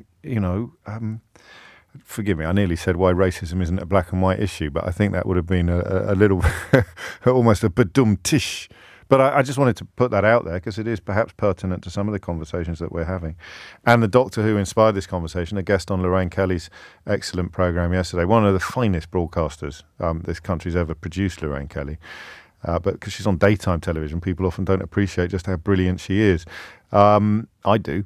And the doctor, one of her guests yesterday, saying effectively that I'm tired of having to sort of prove my worth, justify my existence by the worth I bring to this country. And I wonder how widespread that feeling is, and indeed how much, how worse it's got If it has, I don't want to put words into anybody's mouth. It may not have got worse in recent years, but I suspect it probably has. Camilla is in Caterham. Camilla, what would you like to say? Hello, James. Yes, I think I can offer a perspective of actually time and getting worse. Okay. So I was a schoolgirl here. This is in 1985. A schoolgirl? Yes, I came to boarding school. I thought you said I thought you said called girl, Camilla, and I thought, good Lord, this conversation has gone off in an unexpected direction at quite an early point in proceeding. A schoolgirl. That's my awful accent. No, it's not your accent at all. It's just my headphone over my thick ear is all it is. Carry on. So I came to boarding school at a great sacrifice to my parents. And the idea, of course, was a couple of years to my O-levels. I was the last year of O-levels. Same. We're the same age and in go that back case. home. Yes. Oh, there you go. And I loved this country. I fell in love with it. I fell in love with the quirkiness of the British people. I fell in love with the sense of humour. But most of all, I would tell you the kindness and decency of most people. Yes. Because we're generalizing. We're talking about critical masses here. Of course, there are exceptions. I fell in love with it. So I stayed and I did my A-levels and I went to university. And as soon as I graduated, so look at this, I'm explaining myself immediately. As soon as I graduated, I went back home. Right. I didn't overstay by one day. And I always loved it. And I loved this experience, and I thought it was my life-altering experience. Yeah. Because it gave me a completely different perspective. I kept in touch with my friends, and then, of course, I got married, I stayed at home, I worked. Then I had 2 daughters, and when they were old enough, I thought, of course, I would like to give them what, for me, was so important and let them have their own experience in this wonderful country. And 20 years later, after my graduation, I came back. Gosh. And I thought, I love this country so much that I can work from there. I can live legally there because I can, and so can my daughters. And I thought, I don't want them to go to boarding school. I want them, I don't want to lose touch and I'll just take them back. And I came back, and they were privately educated just before you get any callers or any messages. And I pay my own way. Yeah. And I found, sadly, a completely different country. A country where I have to explain the fact that I am paying for my own way, that I am not a scrounger, where it is shocking. And where does that pressure come from? You were saying, sorry. Where does that pressure come from? Where do you feel that the need to do that comes everywhere, from? Like you were saying, everywhere. I mean, right. I am a listener, obviously, of your program, but sometimes I just say enough because it's just making me feel so bad. Yeah. Everywhere you go to I think I'm brownish. Sure. People, if when they guess, they think I am actually Scandinavian because we're quite tall and quite. Yes. But you can't see it until I open my mouth. But I very much feel it. To the point that my daughters are now at university here. One actually is going to become a doctor, and I think for her.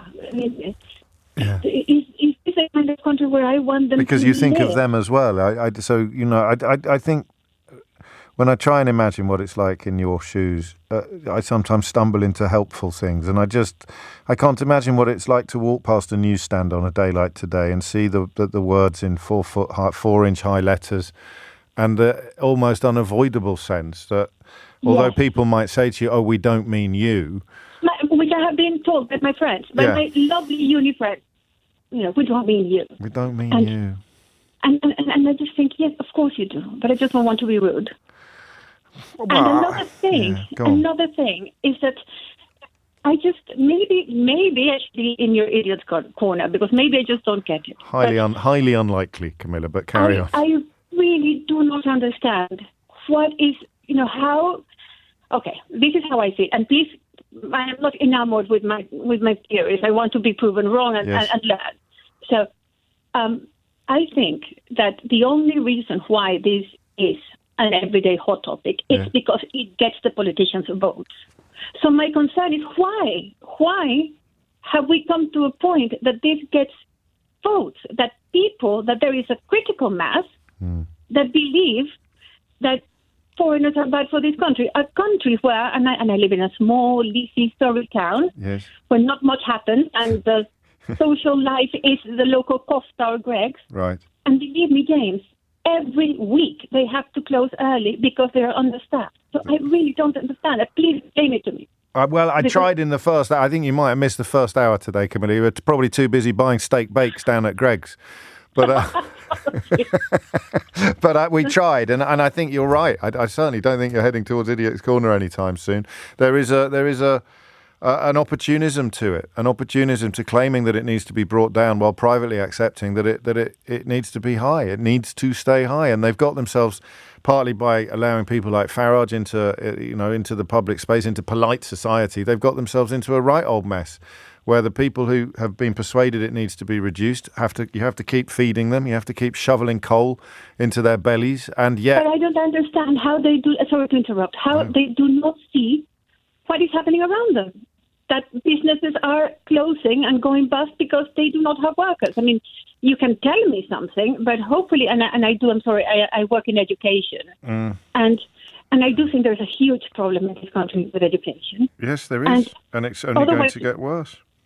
Otherwise, you wouldn't be able to manipulate people in this way, that they disregard what their eyes are telling them. Yes. Well, I mean, we're back to Orwell, aren't we? You're absolutely right. But I guess that I don't have answers to your questions, not complete answers, and I share much of your confusion about how effective, how it can be so effective. The numbers are quite small, but you only need 15 to 20% of the population to be falling for this stuff for it to become electorally significant. And I guess that when they start talking about forcing disabled people to go to work, they are tacitly acknowledging the scale of the hole that they're going to leave in the workforce by introducing their xenophobic policies. But absolutely, I don't think their synapses connect in the way that ours do. I think that if you come from a place of hate or anger, then there's a little bit of your brain that stops working properly. So that's how you can end up saying that you're going to confiscate tents from homeless people, or you're going to withdraw living support from disabled people. You get to that place, and the hatred is so all-encompassing that it crowds out almost everything else. That's not a satisfactory answer to your question, but... Can I just say something else? And I do apologize. Do stop me if I'm rambling. But just well, as long as you promise to do the same to me, Camilla. I love this country. Yes, I think it's a wonderful country where you can be very happy. And can I just say that in the 80s, this was the paragon of Europe. This was the coolest country. This is where integration was the perfect example of what the text aspire to. And so it's just devastatingly sad. Thank you for putting it like that. And your love for this country, and Bruno's love for this country, and Kasia love for this country shines out from your contributions in a way that the kind of people who text me with support for people like Suella Braverman and support for people like Priti Patel or Nigel Farage, they don't. I think you have to love yourself a bit to love your country. And I think if you really, really, really don't like yourself, it's almost impossible to sound as if you love your life. But I'm sorry that it gets diminished and diluted every time we allow this sort of rhetoric onto our front pages. And that's the thing for me today. Walking past that newsstand, it doesn't matter who you are or what you do or how many of your friends insist that they don't mean you. You walk past that newsstand and it feels like they do mean you, which does make a certain type of Tory politician interesting, to say the least, because how do they manage to exclude themselves from the fear that they're talking about? If not you, then your mum or your dad. I don't know. Camilla, thank you. I shall remember your call. Thank you very much indeed. And thank you for what you do, coming over here, teaching our children and raising a daughter who wants to be a blooming doctor. Crikey. That's just, I can't be putting up with all that kind of stuff. People coming over here, teaching our children and training to treat them and cure them and look after us when we're poorly. Down with that sort of thing. Why can't you be something useful like Lee Anderson? 10 to 12 is the time. A lot of love coming in for Camilla and all our callers this hour. I would add, if you discovering the programme for the first time, we do try to do things a little bit differently, particularly perhaps on subjects like this, than some preconceptions that you may have about how radio phone-ins unfold. I'm also trying constantly to become a little bit less London-centric. In fact, I forgot to introduce a Scottish element to the conversation in the first hour. In fact, and this hour as well, is it different in Scotland? is a question that I have in the back of my mind now whenever we turn our attention to social issues and many political issues. Is it different in Scotland? I hope it is. I'm looking at reports and claims from you that it is. But as part of the anti-London-centric bent that the programme sometimes suffers from, Henry Riley is here to bring us up to date with the latest developments from West Midlands Police.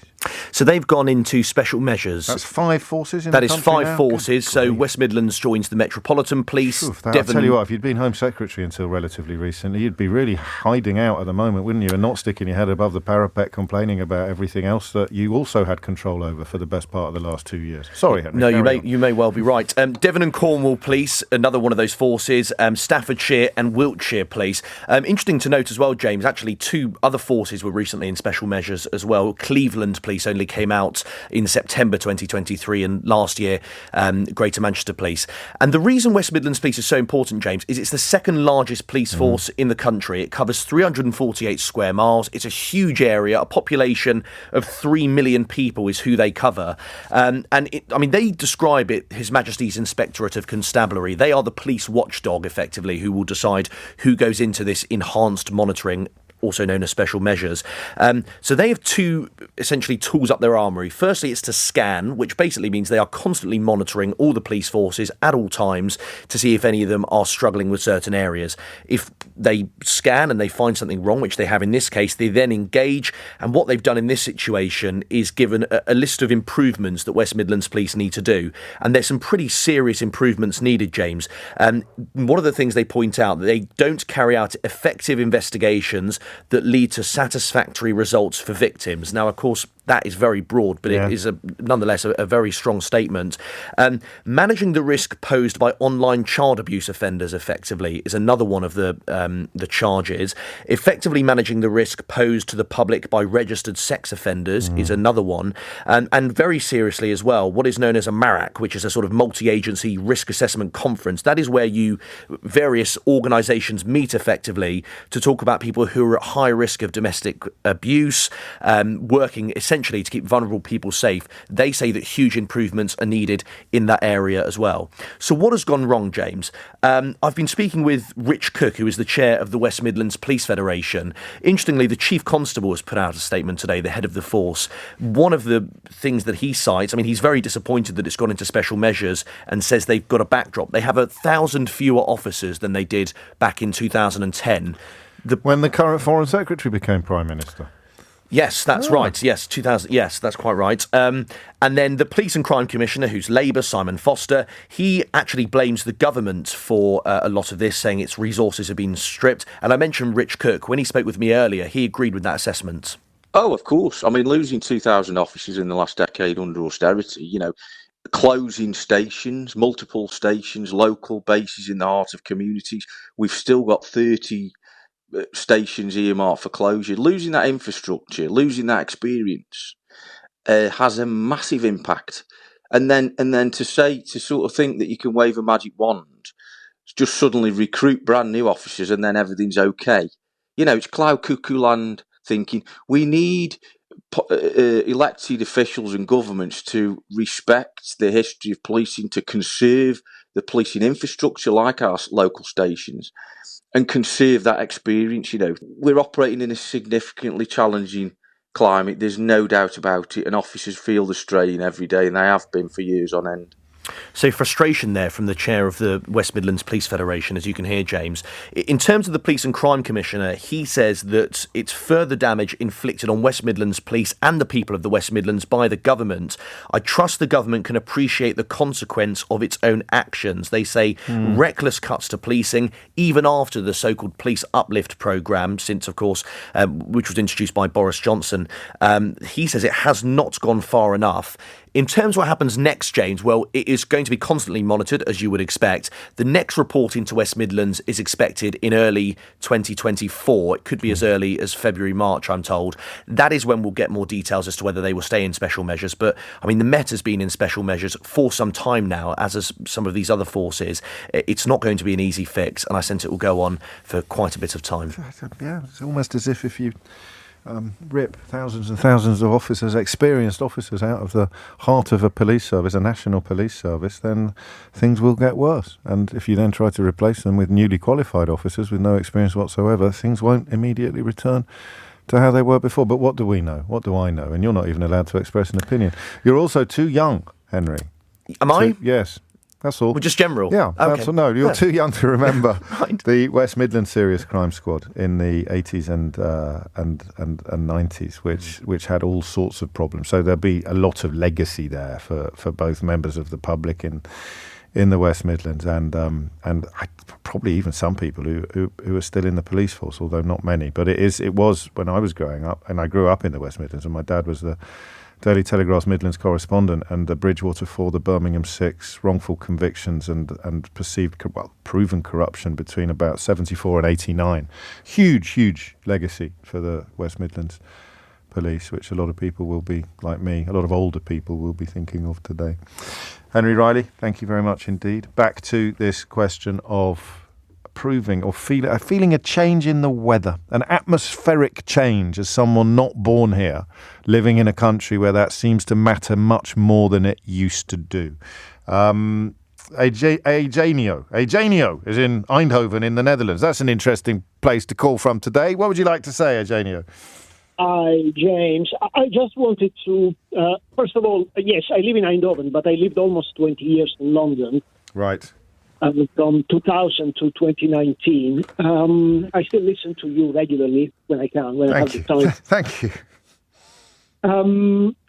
Look, I just wanted to say this thing about the earning threshold to come into Britain. Did you dump that? I think the producer just had a fit of the vapours. The word I usually use, Eugenio, to substitute the word that you just actually did use, I usually say rollicks. So people will have lost the last 10 seconds of your call. Eugenio said to use a technical term, James, you said it's rollicks, please. Okay. But look, this might come as a shock to you, but people don't come to Britain for the food or the weather or the sterling quality of your politicians. We came to Britain because it was a welcoming place to build a life, which usually means work, pay taxes, be part of society. Yeah. Putting an earning threshold to come in solves a problem that doesn't exist. That's a beautiful point. It addresses the perception that everybody's coming here to scrounge when they're clearly not. Look, I've lived 20 years in Britain, and I've never met anyone from Europe, and I had a fairly large, as an Italian, I'm very sociable. I'm required to be, or they take away my passport. I had a fairly large circle of friends. I never met anyone who came to Britain for the benefit. No. When I worked for Visa, I led a cybersecurity team, and literally everyone in my team, except one person, was from Eastern Europe. Wow. There was also one Brit. Sure. But it was the token Brit that you have to have for diversity. Of course. Actually, a very funny man. I need to ask you a serious question before you go. Yes. What about this election result in Holland, in the Netherlands? What do you make of that? Yeah, I'm beginning to think it's my fault because I came to Britain and you have Brexit. I come here and they elect Wilders. I really don't know what to do.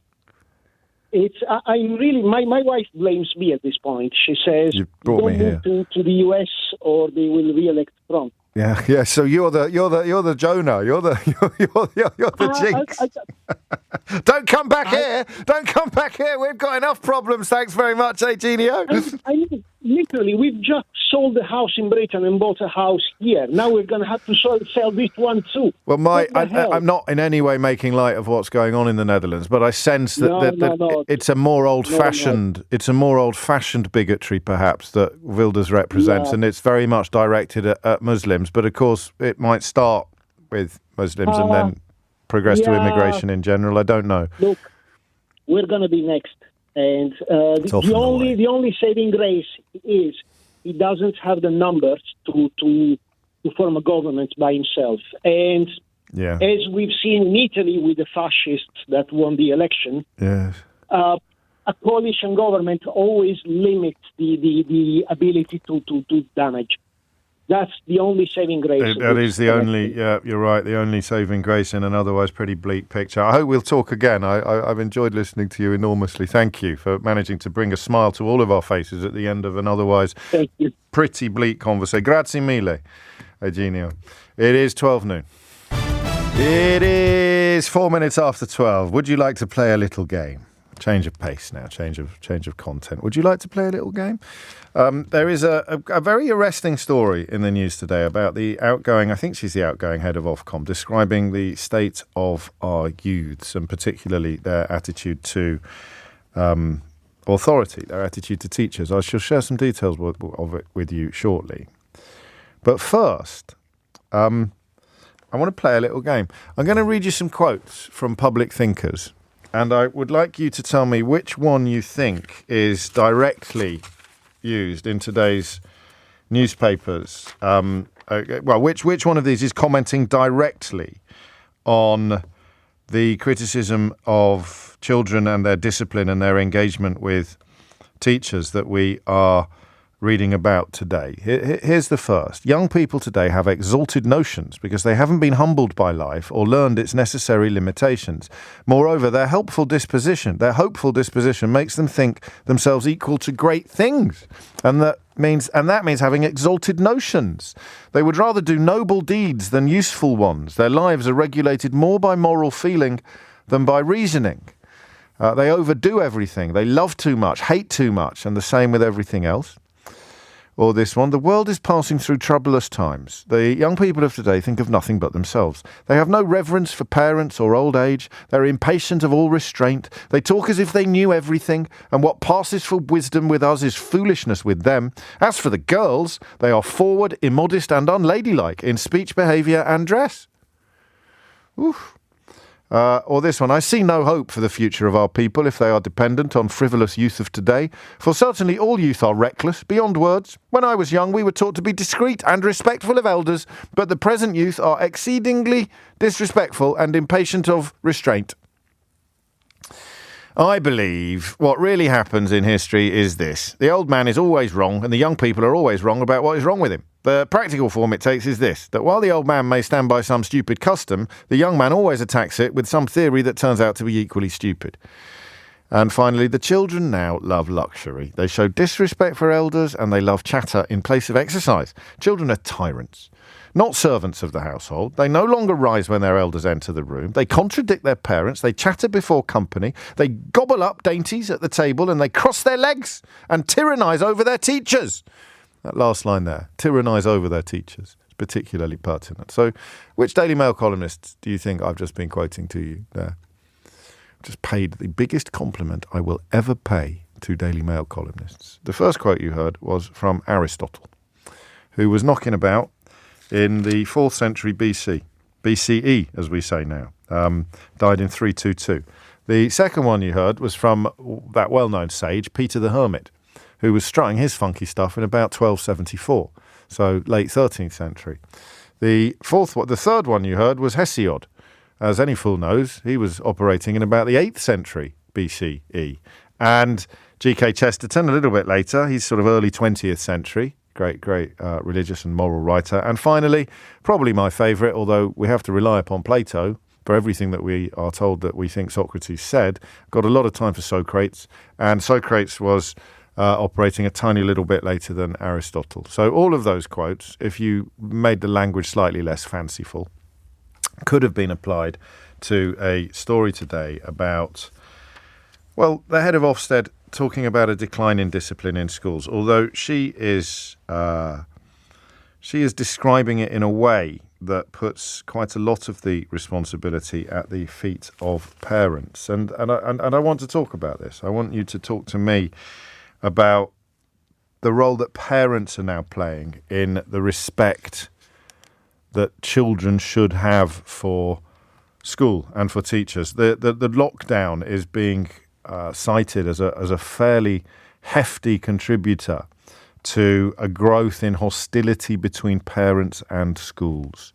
This is really important. The unwritten agreement between parents and schools, and this is peculiar to England. Again, my apologies for that. Has broken since the COVID crisis. This is according to Ofsted's Chief Inspector, Amanda Spielman. Whether or not we hear from teachers or parents or somewhere in between, I do not know yet. But this is her final annual report in the role, and she has described a disturbing shift in attitudes. This breakdown is feeding, she writes, into a troubling shift in attendance, in attitudes, in behaviour since the pandemic. Absenteeism has become a stubborn problem. Some of that is down to illness, including mental health problems, but nevertheless, disruptive behaviour has become more common as well. So the suggestion is, and we've got to get this right, the suggestion is that parents are no longer the allies of teachers. I think that's the best way I can think of to put this. We can look at some more of the detail of what Amanda Spielman has had to say if you want. I am fully cognizant that an awful lot of so-called absenteeism will be down to medical reasons, whether it is a consequence of rocketing anxiety levels among our young people that have kicked in post-COVID for a variety of reasons. Listen, socialising knocks your rough edges off.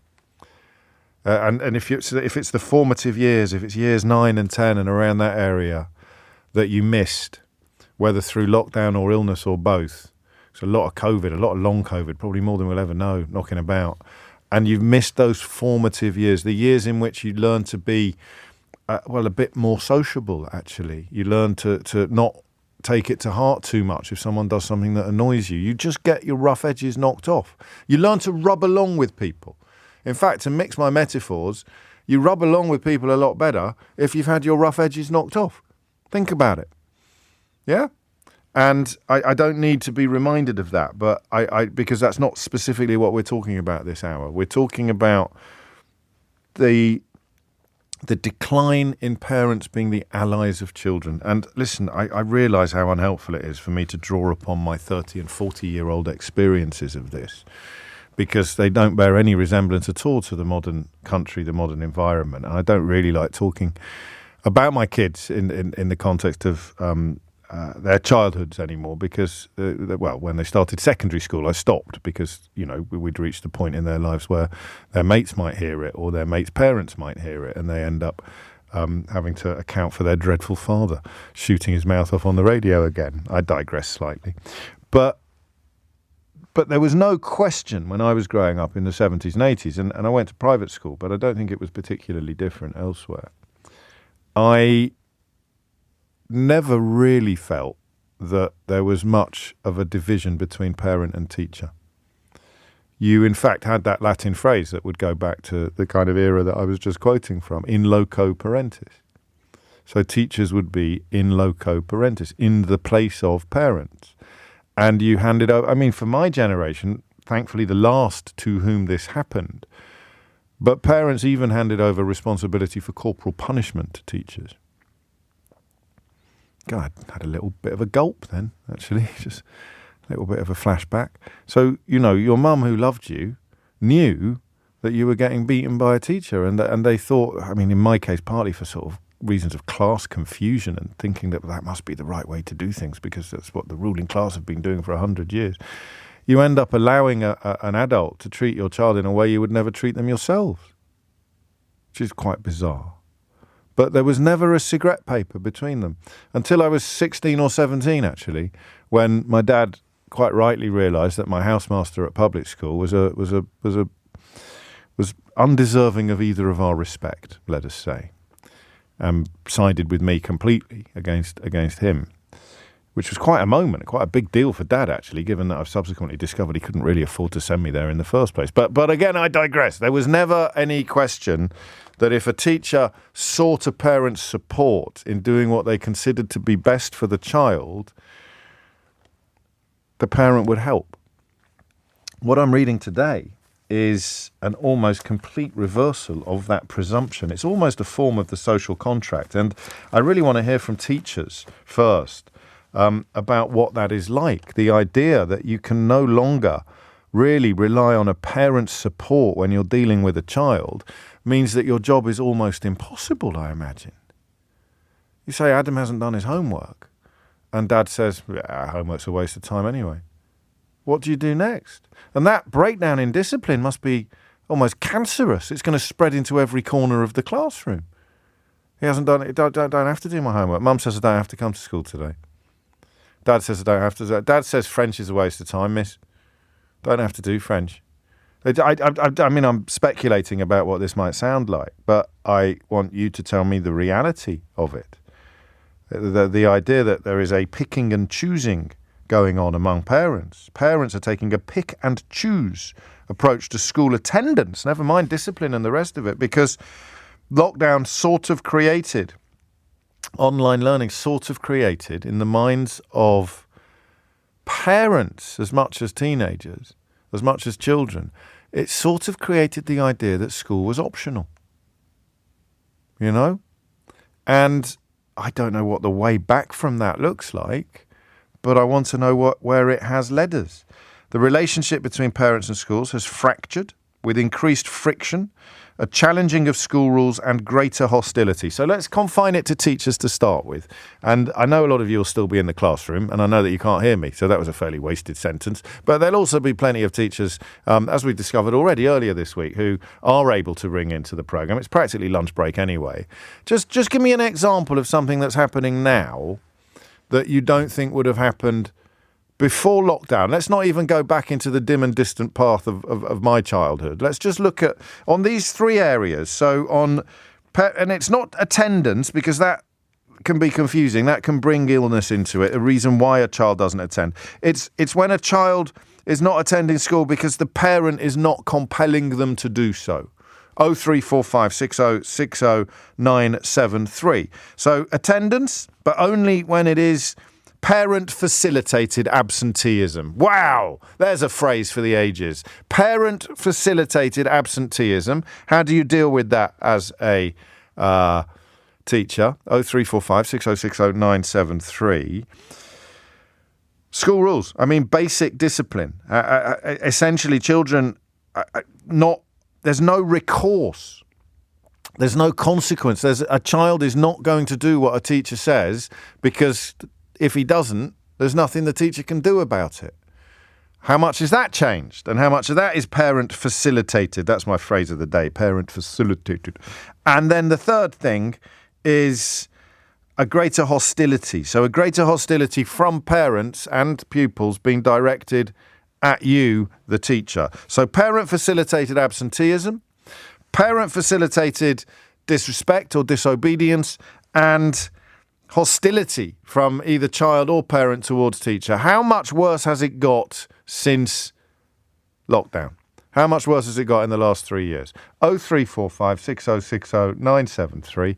And a special prize to anyone who can tell me what film the next contributor whose text I will read out has clearly never seen.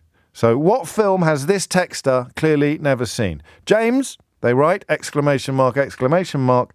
pronounced Socrates, not Socrates. Anybody? Anybody? It's not that film. It's not Ferris Bueller, but it's very much of that ilk and era.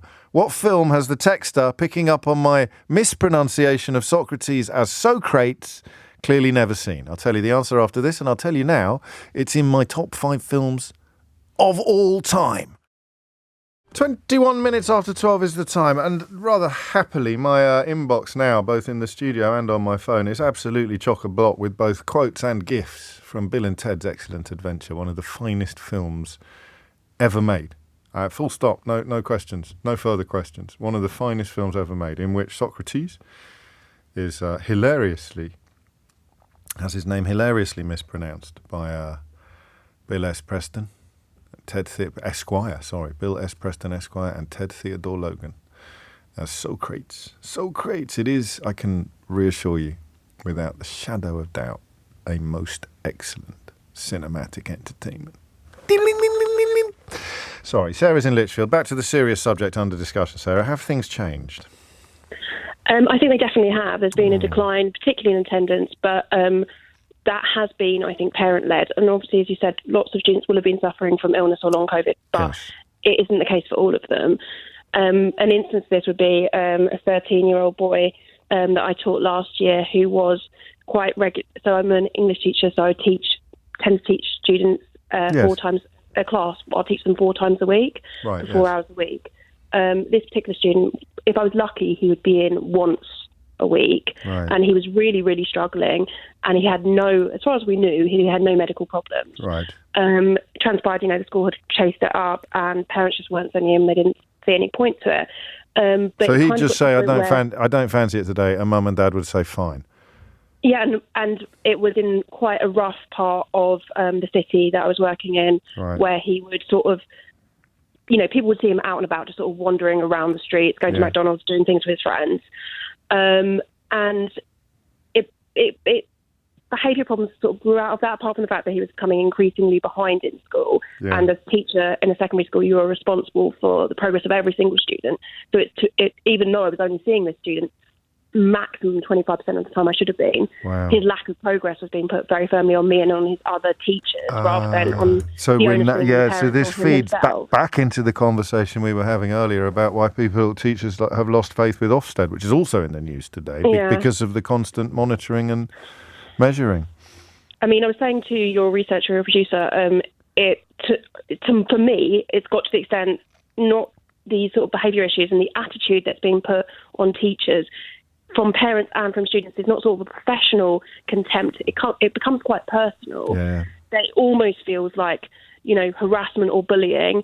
And after I've been teaching since 2011, I taught straight out of university, and I've got to the point now where I'm considering, I really want to leave the profession. When did that kick in? When did you cross the line into really wanting to leave rather than just thinking about it? I would say when I left my last job about 4 years ago and started this job, I'm not as happy in this job as I was in my last position, but I know I can move jobs, and that is my plan anyway when I return to work, but I feel now, will it be any better? How does it manifest itself? Is it because when you talk about it shifting from professional to personal, how is it directed at you? Is it when you try and tell this lad why he needs to come to school? I mean, are you on the receipt? In the case of this one, case of this one student, he got to the stage where I knew I needed to prove that he was making progress. You regularly observe that kind of thing.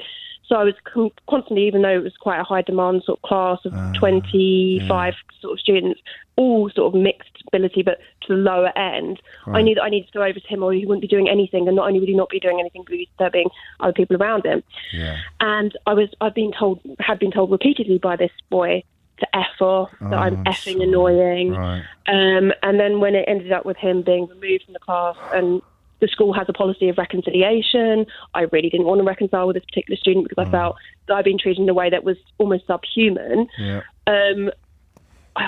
He was sort of counselled by a member of SLT who said in front of me, why are you treating Miss in this particular way? And he just said, I hate her. And I thought, I've done nothing That's not fair. to hate me. Hadn't given the student attention, hadn't shouted. Not that it would have been wrong if I had, but I hadn't. No, I understand. And it felt so personal that it was, I've got my own family, I've got my own stuff you wouldn't outside let people talk to you like that in any other circumstance, however old they were, and you certainly wouldn't let your children talk to anybody like that. But there is part of me that wonders what his home life is like, that sees him coming to school with behaviours like that. The point is that previously the system accommodates that. The system would know, whereas now it seems that you've just been cut loose by quotes, the system, end quotes. And I don't want to make out that all students are like that, because the vast majority are not. Well, but if you have one or two in every class that are like that, what is happening in the school I work at, and I know it's reflective of schools, I don't know about across the country, but certainly the inner city schools, is that I'm in my mid-30s, and I am now, I'd say, the third oldest person in the department of 16 that I work in. pretty much everyone working in that department is 22 or 23 years old, which in other professions may not be so much of an issue, but it is an issue in teaching. Same with the police, which we touched on earlier. You're losing experienced professionals and replacing them with inexperienced professionals, which has obvious consequences. And almost want to lose the experienced professionals as well, because by the time you've been teaching 10 years, you cost twice as much as an ECT. And honestly, the budget's just not there. So they're perfectly happy to have people in the schools who have only been teaching for their teacher training period and are not really qualified to stand in front of the class. All I can say is thank God that the man who brought austerity into this country now spends his days intoning shame whilst walking through the streets of Lichfield, stepping in the footsteps of Dr. Johnson, ringing a bell and saying sorry, instead of, for example, just having waltzed into the Foreign Office with a brand new peerage in his back pocket. That would be unbearable, wouldn't it? Sarah, take care. I've got to crack on. Loads of people want to contribute to it. Thank you for what you do. I hope you can rediscover your mojo, but until people start looking after you a bit better until the profession perhaps gets the support and the help that it needs. But remember, this is all small state. Everyone knows exactly what they're voting for. It's all small state, small government, free market, all of that, until it's your kid that's not getting taught properly because of elements in the class that teachers can no longer cope with, partly because of cuts and austerity, partly because of behavioural changes brought about by a variety of variables up to and including lockdown. 12:28 is the time. A quick one from Fiona in Aberdeen. Well, it doesn't have to be too quick, but I am going to be late for the news if it's not. Fiona, what would you like to say? Hi, James. Hello. Thanks for taking my call. Very welcome. I can only speak for this area, in fact, and Scotland could be different to Yes. England. But I am retired, but still have colleagues who are still teaching. And I'm speaking purely from teachers in primary settings, primary school settings. Gosh. They're experiencing an increased level of verbal abuse, but increasingly the threat of physical abuse and assault. From 11-year-olds and under? Yes. Good grief. Classrooms being trashed with a child who kicks off, in quotes. The parents seem unable to control but are expecting more and more of the teachers to take on that responsibility. A classroom assistant was struck across the face and ended up having to go to hospital with a fractured cheek. It's terrifying, so isn't it? I know you're trying to indicate that it's not the parents' fault, but if discipline isn't instilled in the home, then you're asking for miracles from teachers. Yes, no, I understand that. I'm not trying to indicate that it's not the parents' fault. I'm just thinking that if that boy has watched his dad hit his mum quite regularly, then it might not be such a short journey to him hitting a teaching assistant as it would be for someone like me. Well, the other thing is that there don't appear to be any consequences anymore. If a teacher cannot control the situation by her voice alone, then the child may be excluded for a few days and then back in the same situation again. No, that is scary. I know you glossed over my observation about the familiarity with violence in a domestic setting being brought into a scholastic setting, but the resources are clearly not in place to be helping and looking at some of this stuff in the way that they used to be. Consequences are fascinating. But Fiona, actually, what consequences are there for cabinet ministers at the moment who are caught misbehaving? Well, we have a prime example of one up here in Scotland, the Minister for Health, who in fact lied. You're talking about his iPad use? Yeah. I'm thinking more about sort of being caught bullying in the case of a Home Secretary or being caught lying in the case of a Prime Minister of all of these islands. If there's no consequences for political leaders or indeed the Health Secretary's children using his iPad to watch football when they were on holiday and then him being economical with the actuality in order to protect them from precisely the sort of comments you've just made, then that too would be evidence of there being no consequences. So possibly a little bit rum to expect 9-year-olds to be behaving better than their political leaders. 12:35 is the time. It's a tough one, isn't it? I think there is a lot in this comment as well. And again, it's austerity, or whatever you prefer to call it. There will be always children, Bev reminds us, who behave badly for a myriad of reasons. But the constant cutting of diagnostics and help for special educational needs children is a major issue. I see so many tales like this one, Bev, whose sister had to fight really to the highest level.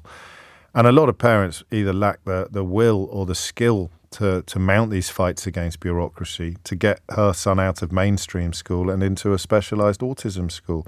The LEA tried to block it at every turn because, well, whatever they said, it would have been largely for financial reasons. And they said at the eventual tribunal, we do not have to provide an ideal learning environment as long as children are physically safe, regardless of damage to his mental health. And of course, the teachers in the school where he was previously would have had to deal with the lad's disruptive behaviour because he wasn't getting the help that he needed. And you can end up then thinking ill of both the child who's hit a teaching assistant and the parents of the child who's hit a teaching assistant, which is why I'm interested from teachers in the specific examples of parental facilitation, as opposed to a child who teachers might be developing deep fear of or dismay about, but whose parents are having an absolute nightmare as well.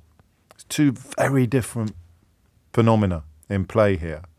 There is the parent who is constantly being told that their son has got into trouble again today or their daughter has got into trouble again today, and mum and dad are tearing their hair out in frustration because they know that autism or ADHD or other behavioural needs, other special educational needs are making their child's experience at school absolutely unbearable, but they have no choice and they can't get help from anywhere.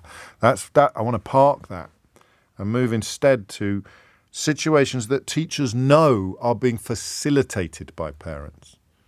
There's nothing worse, and I'm afraid I used to be so guilty of this, there's nothing worse than a formerly guilty person, a formerly naughty child, an adult who used to be a naughty child, talking about how important it is to clamp down on people like me. I used to be naughty, I know exactly what. I ended up justifying beating because I was so desperate to believe pre-therapy that being beaten on a regular basis hadn't done me any harm. If you can convince yourself that it hasn't done you any harm, then you can deny the pain and the shame that it's caused you, but inevitably you end up arguing that it wouldn't do that kid over there any harm either to be beaten, which is obviously insane, but I was fully paid up member of that, a fully paid up member. So need to park that and move instead towards the parents who know that the child's misbehaviour is a consequence of parental facilitation rather than anything else. And how frustrating that must be, I can only begin to imagine. Alistair's in Leamington Spa. Alistair, what would you like to say? Hi, James. Hello. First of all, I just want to say thanks for covering this because it can be challenging and sure. It means a lot to hear it talked about. So Good. I had 3 points that I wanted to sort of make, and so I'll just go through those. Yeah, take your time. Absolutely, it is. Okay. Just a preamble, I think what you said about COVID, I think it was about 20 minutes ago, about that obviously having an effect on, say, you give the example of like years 9 and 10 and the lack of socialisation. I mean, that is something we're seeing. I'm a primary school teacher for context, and I teach it's key stage 2, but right. We're seeing behaviour be affected, and not just behaviour, but all aspects of development. Yeah. In children who have been absent from school, and that's down to the fact that parenting over the lockdown and schooling changed enormously, obviously, and now they've come back into a completely different world. So I think that was a good point well made. And then the first point I was going to say is that the view of teachers as professionals has changed over, I'd say, the last 20 to 30 years quite a lot. And I think in some aspects that's a really positive. It can be a really positive change. Like, for example, obviously we don't have teachers beating children anymore, and it's seen as more of a caring profession. But that when you've got parents, and this is not just my experience. It's the experience of my other trainees and colleagues I've gone through with, almost half of which are now all gone. Yeah. If a child is struggling with behaviour, then it's often said to the teachers, well, that's your responsibility. Why aren't you teaching them to behave well? And we do want good behaviour in our classrooms, and we want to facilitate that, but that isn't our job to teach children to behave well. We want to educate them, and we'll do what we can, but we've got especially in primary school, I've got a million other things to do, and I can't fit them all in, let alone, that as well. The second point, you talked about parent sort of the way that's being, so things are being facilitated by parents, and I'm not blaming parents at all, because parents generally want the best for their child. Mostly. Yeah. Well, they all want their best for their child. I suppose some of them have got fairly weird ideas about what that might be. But I suppose your point stands. But what's happening? What I've seen over the last couple of years is that the rise in sort of use of social media between parents, and there are parent WhatsApp groups, parent Facebook groups, and these can be really positive places. Yeah. But they can also be very, very toxic for parents, but also that things that that would not normally be circulated are circulated instantly. So that if you parents will be telling each other things their child has said, and things spread like wildfire, and judgments are made before on who's done what, and it causes all sorts of inter-family tensions, which is not healthy. And then finally, what you said earlier as well is provision for SEN is. It comes down to funding, obviously, because of the fact that we can't afford the places for given the money that they have, they can't afford the places for SEN children. There's enough SEN schools, and like you said, it's a fight to get children in, and we do. And when we have children who come to our mainstream schools and their parents want to take them out of mainstream, we'll support them. But the problem is, and we've come across this before, is that if you're doing your best to support a child, and you're really, really trying, and you're making as many adaptations as you can to make sure they've got a positive experience. Yes. If that's happening at the school, then that's then proof to the LEA that they do not need a special school, because you're making those provisions already.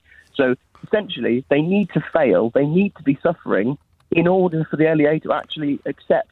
Oh, Lord above. That's like something out of Catch-22, isn't it? That's pure Joseph Heller. Exactly. So if you try to help, then you're damned, and if you don't, then you're also damned. And it's not fair on the children, because every child deserves the best start in life, and that's what we want to give them, but we need the support. Oh, you sound like a great teacher, Alistair. You really do. And it sounds as if you've got a Sisyphean task at the moment, and the minute you get the bloody great stone to the top of the hill, it starts rolling back down the other side again. Well, I heard what the last caller said, and I completely understand why teachers will be leaving, why they want to be going. But I've got to say, there are some people, some of us, and there's no disrespect for those who want to leave. But we're not going anywhere, and we will fight. We will fight to the end for these kids. I'm only laughing because you sounded a bit like Penny Mordaunt then. Oh no! Stand up and fight. I'm gonna stand up and fight. Right. Stand up, sit down and fight. Stand up, line up, in a good way. I mean, at least you know what you're talking about, and you know what you're fighting for, and you know on whose behalf you're fighting for it. So I promise, if you ring me again, I will never ever compare you to Penny Mordaunt again. I swear to God. But thank you. You make 3 superb points. Well, more than 3 actually, but the 3 that you had prepared in advance, absolutely on the money, and you can see them all as well. I think it's a mark of my age, actually, that because I lived through a shift in teachers and parents always being a united force in pursuit of a child, what they perceived to be a child's best interest, through to a time. There was a cartoon, I wonder if anyone can find it. There was a cartoon about Parents' Evening and how it had shifted pretty much in the course of sort of 10 years between probably me being 15 and 25, and it had shifted. Like a teacher says to a parent at Parents' Evening something like, little James needs to pull his socks up, and the parent says, well, I shall make sure that he doesn't leave the house without pulling his socks up tomorrow morning. And then 10 years later, it was little Jimmy needs to pull his socks up, and the teacher going, who are you to tell my kid what to do? I decide what level his socks. It's got nothing to do with socks. I'm not making this any better, am I? I'm just confused. But there was a cartoon about Parents' Evening, and the shift from a teacher seeing themselves as a teacher's ally to a parent seeing themselves as a teacher's ally to a parent seeing themselves as the child's ally against the teacher. But I sense that's not as big a deal as it was 20 years ago when I started really talking about it and thinking about it for the first time. Chrissy makes an excellent point, a very powerful point, actually. I'll just have a little look at that quickly. My mum was emotionally neglectful and emotionally abusive. I spent my childhood thinking I was worthless, which has continued throughout my life, James. I'm 48 now. I remember thinking there was no point trying at school, as she would constantly tell me I'd flunk exams. However, others made up for her criticisms and I did pretty well. I've had no contact with her for 14 years and now have a master's in nursing, while she has a PhD in bitterness. Well said, Chrissy. And coming from, I think, the other side of the room, Dan in Rickmansworth says it was really irritating to hear you conflate violent classroom behaviour with domestic abuse. The facts are that single-parent families are the majority of causes for imprisonment and violence. A little bit worried when you used that phrase. It was really irritating there, Dan, at the top of the text, because it sounds like you might take a swing at someone. I think it's 57% of adult prisoners who've got literacy levels below 11-year-olds. So if you want to look at the relationship between education experiences, educational outcomes, domestic experiences and criminality, you need to get your head out of your backside first. It's 10 to 1. You're listening to James O'Brien on LBC, and a bit of a strange one now. So this week's Full Disclosure is very special. The quality of interviewing this week, the quality of interviewer scales heights previously unvisited in Full Disclosure. The quality of the questioning, the charm of the interviewing style knocks all previous episodes of Full Disclosure into a cocked hat. The guest, however, is a bit of a disappointment. I mean, he certainly divides opinion. He is thoroughly derided in some corners of the country and inexplicably quite liked in others.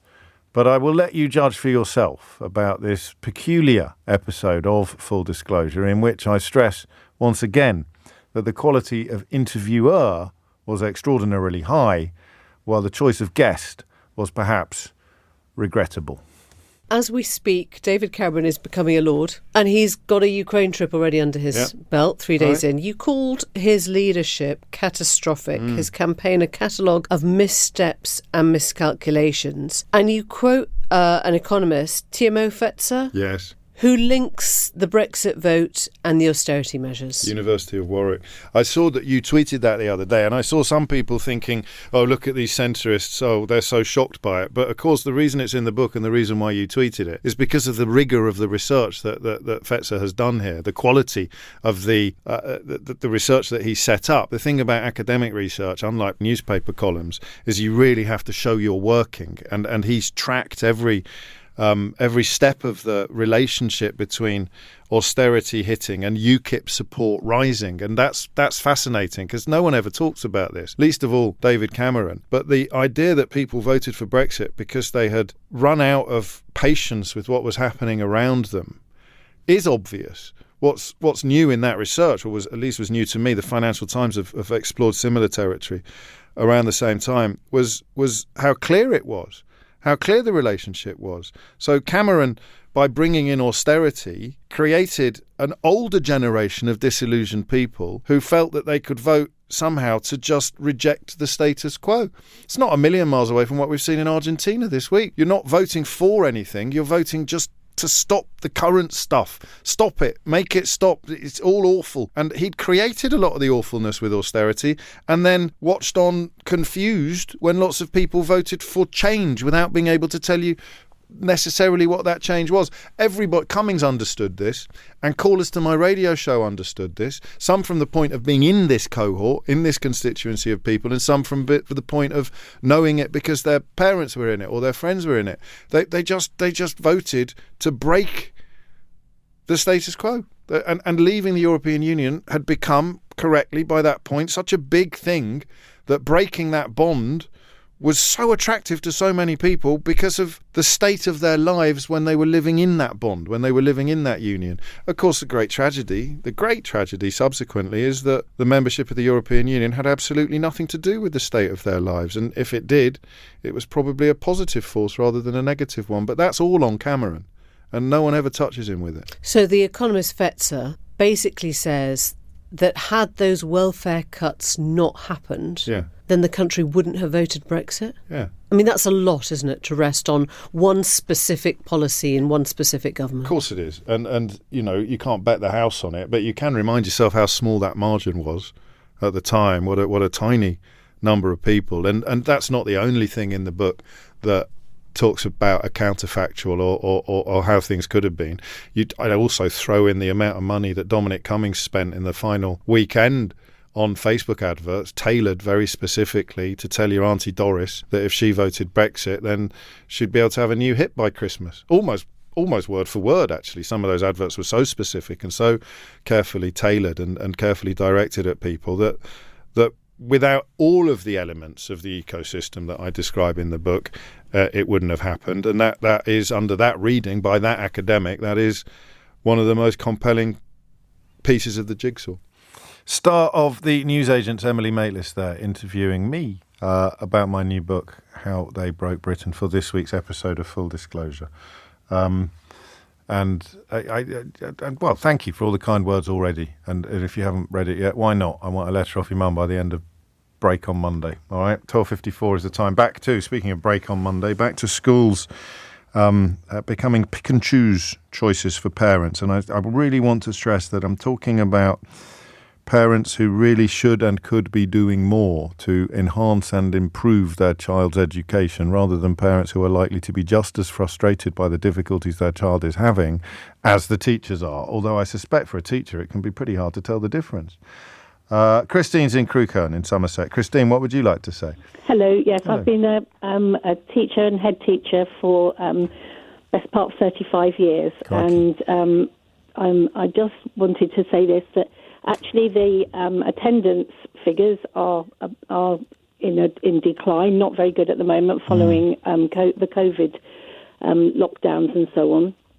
But in my small village school, we've still got the logbooks that date back to the 1870s, and I love to look through them. Wow, And, so would I. How amazing! Yeah, and I bet did they have names like Ebenezer and things like that? Well, it's not so much that. What was really fascinating was a previous lockdown from Spanish flu and things like that, to see that we came through it once, we could come through it again, and so on. Yeah. All of those kind of things you see, but mostly it's about school inspectors coming to see the school and poor attendance, and it was ever thus. So you quoted Aristotle, and I can quote my school logbooks and say, do you know the problems with parents' attitude to their children's schooling? Mine was in a very rural area, yes. And so people would keep their children off school to help in the farms and so on. Yes. And so things haven't really probably changed that much. What has changed, I would say, is one of your previous callers said this, was the fact that teachers we're not held in very high esteem.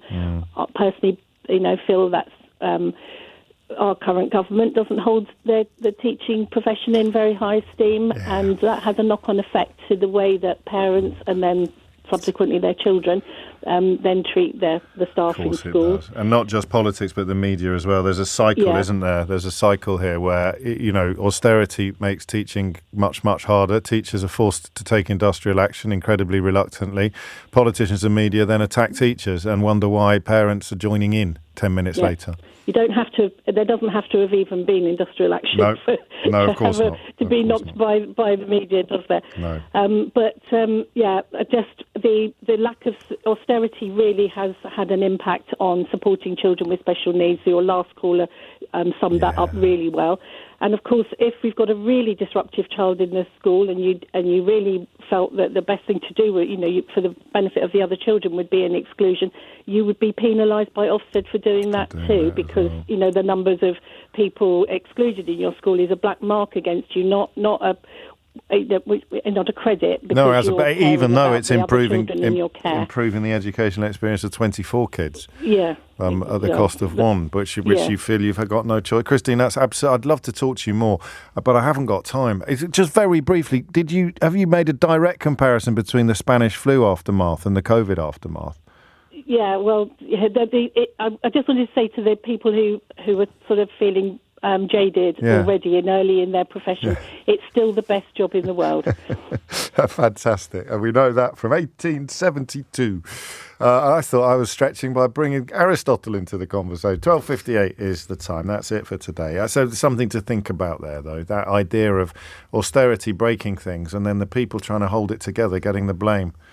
As I said earlier, thank goodness the man who introduced austerity into this country now spends his life living in shame and penury rather than waltzing into the Foreign Office with a peerage in his pocket. If you missed any of today's show, you can listen back to the whole show podcast on Global Player, where you can pause and rewind live radio. You'll also find all of LBC's shows to catch up on, as well as the world's biggest podcasts, including this week's Full Disclosure, where finally we've got an interview who doesn't interrupt everybody all the time, albeit a slightly suboptimal guest, a bit B-list, a bit Z-list. This week's guest, James O something.